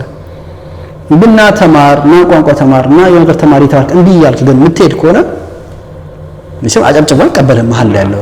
ለምን አንተ በህጋዊ መንገድ ስትሄድ ህገወጥ ሰው ደግሞ ታጋጥማል፣ ህገወጥ ደግሞ ያጋጥማል። እንደዛ ነገሮችን አፕሪሺየት ከማድረግ ማስወገድ ነው ያለብን። ማስወገድ ደግሞ ኢንፎርሜሽንና ግንዛቤና ትምህርት ያስፈልጋል። ለዛም ተማሩ ሁሌ እንዳለን እኛ ግን ያው ሰው ደግሞ ያቋራጩን መንገድ ወይ ደግሞ እዚህ ባህሩን መንገድ ወይ ደግሞ አቋራጩን ደግሞ የፍሪ ቪዛ ይሄ አቋራጭ እኮ ምናልባት እኮ ስራ ያስገኝ ይችላል። ፍሪ ቪዛ ደግሞ ስራ ያስገኛል። ይሄ አቋራጭ መንገድ ደግሞ ነፍስን ነው ሰውነት የሚያደርግ። ይሄ አቋራጭ ደግሞ ፍሪ ቪዛው ደግሞ ከዚያ ጋር ደግሞ ዲፖርት ይደረጋል እስከ መጨረሻ። ስለዚህ አቋራጭ ነው ብላችሁ በማታውቁት መንገድ አትሂዱ ይባላል። ራሱ በጭራሽ አትሂድ። ለምን እንደ ስማችን እንደምታውቀው እዚህ ኢማራትም ሳውዲ ስማችን ጠፍቷል። ስፔሻሊ ሳውዲ ስማችን ጥፍት ነው ያለው። ግን የሚገርመኝ ነገር ደግሞ እንደ አረብ ደግሞ እኛ ደግሞ ታገሰን ደግሞ የለም። እኛ በእናደርገው ግፍ እኮ ሌላ ሀገር ብናደርገው እኮ እስከ መጨረሻ ነው ባል እንደደረገው ያለንም እስከነ ምናምን የሚያስወጣው ነው። ሳውዲ ላይ 2009 2008 ላይ ለመጀመሪያ ጊዜ ተቃውሞ ሰልፍ የወጣው የኢትዮጵያ ነው። እንደ ሀገር ወጥቶ አያውቅም። ሀገር ወጥቶ አያውቅም ሰላማዊ ሰልፍ። የወጣው ራሱ አንዴ ነው መሰለኝ፣ በጣም የቆየ ጊዜ ነው። እሱም ተወሰነ ሰዓት ነበር። ለመጀመሪያ ሰላማዊ ሰልፍ የተወጣው በኢትዮጵያ ነው። ኢትዮጵያ ሰላማዊ ሰልፍ ወጥቶ ፖሊስም ገደሉ፣ ኢትዮጵያዊ መንገድም ዘጉ፣ ይሄ ቆሻሻ መጣያ ጥለው ምናምን ነገር እና ይሄን ሁላ አድርገን ግን እኔ አንዳንድ ነገር ለምንድን ነው የታገሱን? እስከ ያኔ እኮ እንደ አውሬ ነበር የምታየው። እስቲ እንደ አውሬ ነው የምታየው እኮ ከምንሰራቸው አንፃር። አንዳንድ ቦታ ላይ ለከ ቦርደር አካባቢ ላይ የሆነ መጥረቢያ እና ይዘው እኮ የሚያስፈሩ ሰውም አለ ኢትዮጵያ። እና ይሄ አረብ ሀገር ከማላችን በፊት የሰራነው ግፍ አስቡት። አሁን ይሄ ራሱ ሰው እኮ ነው ነገ ላይ መጥቶ ሰርቶ ሀገር የሚገባው እኮ ይሄ ግፍ የሰራው። ለምን ሌላ ሀገር ዜጋ ሄዶ ግፍ የሰራው ሰውዬ አንተ ላይ ምንም ሊያደርግ እንደሚችል ማወቅ አለብህ። እና ሳውዲ ላይ እኮ ያጠፋ ነው ስማችን በዛ ምክንያት እኮ ነው ከ700 እና ከምናምን ሺህ ከዛም በላይ ኢትዮጵያን እኮ ነው ወደ ሀገር የገቡት እኮ። አረብ ሀገር ላይ ተወልዶ ኢትዮጵያን አንድ አይቶ ማያውቅ ልጅ እኮ ነው ገጠር ላይ አሁን የገባው እኮ። ይሄ ለምን ምክንያት ነው? ኢትዮጵያ ምክንያት እኮ ነው። ለምን አረብ ሀገር ከማለት በፊት መጀመሪያ አስብ። ለምንድን ነው አረብ እኛን አንዳንዴ በዛ እይታ የሚያዩት? ግን ስቲል እኮ ኢትዮጵያን ነው የሚያከብሩት እኮ። ስቲል ኢትዮጵያ ላይ እኮ ሰላም ነሽ እንዴት ነሽ ይላሉ እኮ። በቃ አንዳንዴ ከሴት ጋር መሳሰል ለምን ብዙ ጊዜ ላይ ሃውስሜት ስለሆነ ቤት ያሉት በቃ እንደዛ መሳሰል ነው ያወራ ሰው አለ። ስቲል ኢትዮጵያ ላይ በጣም የሚያከብር ስቲል እንትን ሲያዩ እኮ አንዳንዴ ከሃይማኖት ጋር ያያይዙታል እኮ። በተለይ ከስምና ጋር ያይዙትና የጃሽ እንትኖች ምናምን ያልኩ እንትን ይላሉ እና ስቲል በጣም ነው የሚያከብሩ። በጣም ኢትዮጵያን የሚወዱትም ራሱ አረቦች ስፔሻሊ ሳውዲ በጣም ይወዱናል። ኢማራትም እንደዛ፣ ሁሉም እንደዛ ናቸው። እና እንደዛ ባረግነው ግፍ ነው አንዳንድ ራሱ የሚሰጉን የምንፈራው እኮ በታሪካቸው ላይ ባዶ ማንም የሚፈራንም ምንም ሰው ነው ሳይሆን እኮ ከሰራናቸው ጥፋቶች አንፃር እኮ ነው የምንፈራው። እዚህም ሰራ ጥፋት ራሱ እኮ ቢታወቅ እኮ ባን እንደረጋለን። ባን የሆኑ ዜጎችም ራሱ እኮ አሉ እዚህ ሀገር ላይ አንገ ባንስ ደረጃ እንደሆነ አዲስ ዜጋ አይገባም ወደዚህ ሀገር ማን ኢትዮጵያ አይገባም መጨረሻ። እዚህ ያለው ደግሞ ስራ መቀየር ከፈለግን ደግሞ አዲስ ቪዛ ደግሞ ይሻላል። በቃ እዛ ያለህበት ስራ በቃ ያለህበት ስራ ላይ መቀጠል አለበት። ወይ ደግሞ አንዳንድ ሰው የሚሆንላቸው ደግሞ ወይ ደግሞ በጣም ሃየር ፖዚሽን ላይ ነው አፕላይ ማድረግ የምትችለው። እኔ ወደዛ እንሄዳለን። እኔ መስኛም የጊዜ ጉዳይ ነው፣ ሄዳችን አይቀርም ባን ሆናችን አይቀርም። በዚህ ከተማ እኔ በጣም ጥሩ ነጥብ ነው። አሁን ባን የተደረጉ አሁን አፍሪካ ሀገሮች ካልተሳትኩኝ በስም ናይጄሪያ አንዷ ነች መሰለኝ ሚስ ኢንፎርሜሽን ለመስጠት እና ናይጄሪያ አሁን ለምሳሌ የምታውቀው ከሆነ ስትሉ ምን አድርጋ ነው። ሲቀጥል ደግሞ የናይጄሪያን ባን የተደረገችበትን ከኢትዮጵያ ጋር በምሳሌ አድርጋ እነሱ አሁን ብዙ ጊዜ ላይ ያው ብዙም ጠቅሰን እንትን እንዳንላቸው እነሱ ያው አንዳንድ ያደረጉት ብዙ ጥፋቶች ነበሩ። ግን እነዚህ አይነት ሰዎች ጥፋት ካጠፉት ወይ ደግሞ ጥፋት ሲያጠፉ ብዙ ጊዜ ላይ በድብቅ ነው ሲያጠፉ የነበሩት። በድብቅ አጥፍተው ነው ተገኝተው እኮ ባን ይደረጉት። እኛ ደግሞ ባህል እኮ ነው ያለው። እኛ ግን ግልጽ እኮ ነው ያለው። ያነሱ ምንድነው ኮምፕሌንት ሰው ስላቀረበ እኮ ነው። ወይ ደግሞ የሚያደርጉት ግፍ ደግሞ ኦሬዲ ሀገሩ ላይ ስለደረሰ ነው ላይክ የሆነ ቦታ ላይ ስለደረሰ ነው። የኛው እኮ ግን ችግሩ አንድ ሁለት ብቻ ቢወጣ በቂ ነው። እስከ መጨረሻችን ባን እንደረጋለን። አንደኔ ባን ቢደረግ ደስ አይለኝም፣ ብንደረግ ደግሞ እዚያንም አይመስለኝም። ማለት ጥፋታችን ነው። ለምን ከጥቅማችን ጉዳታችን እየበዛ ነው። እዛኔ ላይክ ባን መደረጋችን የሚገርመኝ ነገር የለም። ይህ ከተቻለ እንደኔ የሚመስለኝ ያለው መፍትሄ ምንድነው? አሰሪዎች ከተቻለ ኢትዮጵያን እዚህ ሀገር ላይ ቲክቶክ መጠቀም እንዲቆም በቃ ከተቻለ አላውቅም ይቻላል መሰለኝ ከተቻለ በቃ ያ ነው በቃ ውሏችን ይሆናል። በቃ ከተቻለ ቢቆም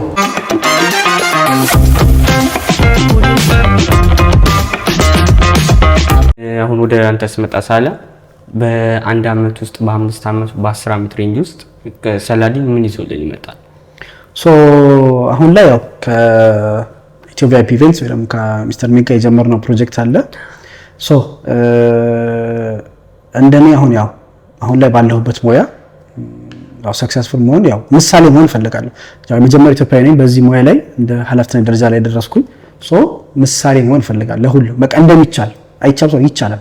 እኔ ራስ እኮ ዲግሪን እንኳን አላጸደቅኩትም እኮ ማጸደቅ አለብኝ አላጸደቅኩትም። እኔ አፕላይ ያልኩት በዚህ ስራ በ10ኛ ክፍል ነው ማለት ትችላለህ። እኔ በ10ኛ ክፍል ነው ስራ ያገኘሁት እና 10ኛ ክፍል ነው በኃላፊነት ደረጃ ላይ ያለው። ምንድነው ለዚህ የጠቀመኝ እውቀት ግንዛቤና ኢንፎርሜሽን ነው። ያው ይሄ ፕሮጀክትም እንዲያል በጣም ፈልጋለን። እዚህ ሀገር የሚያገናኘን ትልቅ እንደ ሚዲያ ፕላትፎርም መፍጠር ፈልጋለሁ። ይሄ ትልቁ ምኞቴ ነው።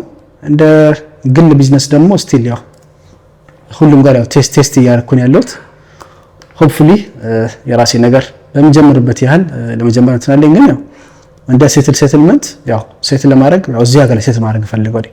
እዚህ ሀገር ላይ ቤት ገዝቼ ብኖር በጣም ደስታዬ ነው። ይሄ በጣም ደስ የሚል ነገር ነው እና ለመጠቅለል ያህል ቡና ወይ ሻይ እንዲህ አንድ 10 ምርጫዎች 2 ኦፕሽኖች ይኖራሉ። አንዱን ትመርጣለህ። ዝም ብሎ ፈን ኩዊዝ ለማለት እንያዝ። ከሻይና ከቡና ቡና ግን ያ አረቢክ ቡና ጋዋ። ኦኬ። ከውሻና ከድመት? አረ ድመት። የሚበላ ማለት ነው። ከስጋና ከቺክን? ቺክን። ኦኬ። ከሀገር ፌቨራይት ሀገር ቪዚት አድርገው ሊሆን ይችላል ወይ ቪዚት ማድረግ የምትፈልገው አንድ ሀገር? አይ ሳውዲ። ኦኬ። ሌላ መሞከር የምትፈልገው አክቲቪቲ? አሁን ለምሳሌ እኔ ካልከኝ ስካይ ዳይቭ ሊሆን ይችላል። የተለያዩ መሞከር የምትፈልገው ባኬት ሊስት ያለ አክቲቪቲ ምንድን ነው? ያው እኔ በጣም ብዙ አክቲቪቲ በጣም እወዳለሁ። በጣም መሞክረው አክቲቪቲ ያው ስካይ ዳይቭ መሞከር ፈልጋለሁ። ግን ችግሩ የሃይት ችግር አለብኝ ነው እንጂ ምን ነው የሚባለው? ምን ፎቢያ ነው የሚባለው? ሃይት ምንድን ነው ፎቢያ የሚባለው? የሱ ፎቢያ አለብኝ ነው። ግን እንደኔ ግን የሱ ነው ፍላጎቴ። ስካይ ዳይቭ በጣም መመኘው ነገር ነው። ዩኒክ ስለሆነ ላይክ ከፕሌን ላይ ሆደ በጣም መመኘው እንትን ነው። ቼክ ሳደርግ ምንድነው በፐርሰንት ኦልሞስት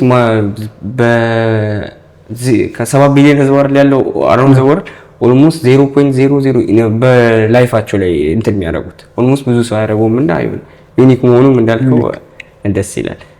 ወደ ብራንድ ስንመጣ አዲዳስ፣ ናይክ፣ ፑማ? ናይክ። ኦኬ። እንደ ጫማ ምን ሁሉ እሱ ነው በቃ ሞልዶ ናይክ። ወደ ኤሌክትሮኒክስ ስንመጣ የምን ተጠቃሚ ነው? አይፎን። የአይፎን የኢኮሲስተሙ ጠቅላላ አይፎን ነው ማለት እንችላለን?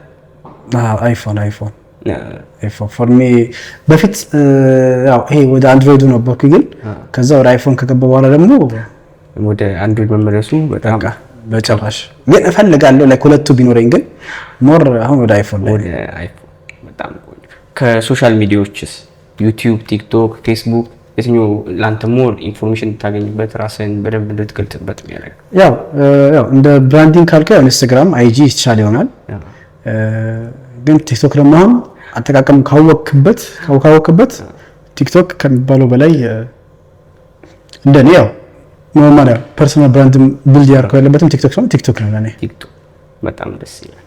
ስለዚህ በድጋሚ አክብረህ ስለጠራኸኝ ማመስገን እፈልጋለሁ። ሰዓትን መስዋዕት ስላደረግ አሪፍ ቆይታ ነው በእኔ በኩል። አንተም አሪፍ ጊዜ እንደነበረን ተስፋ አደርጋለሁ።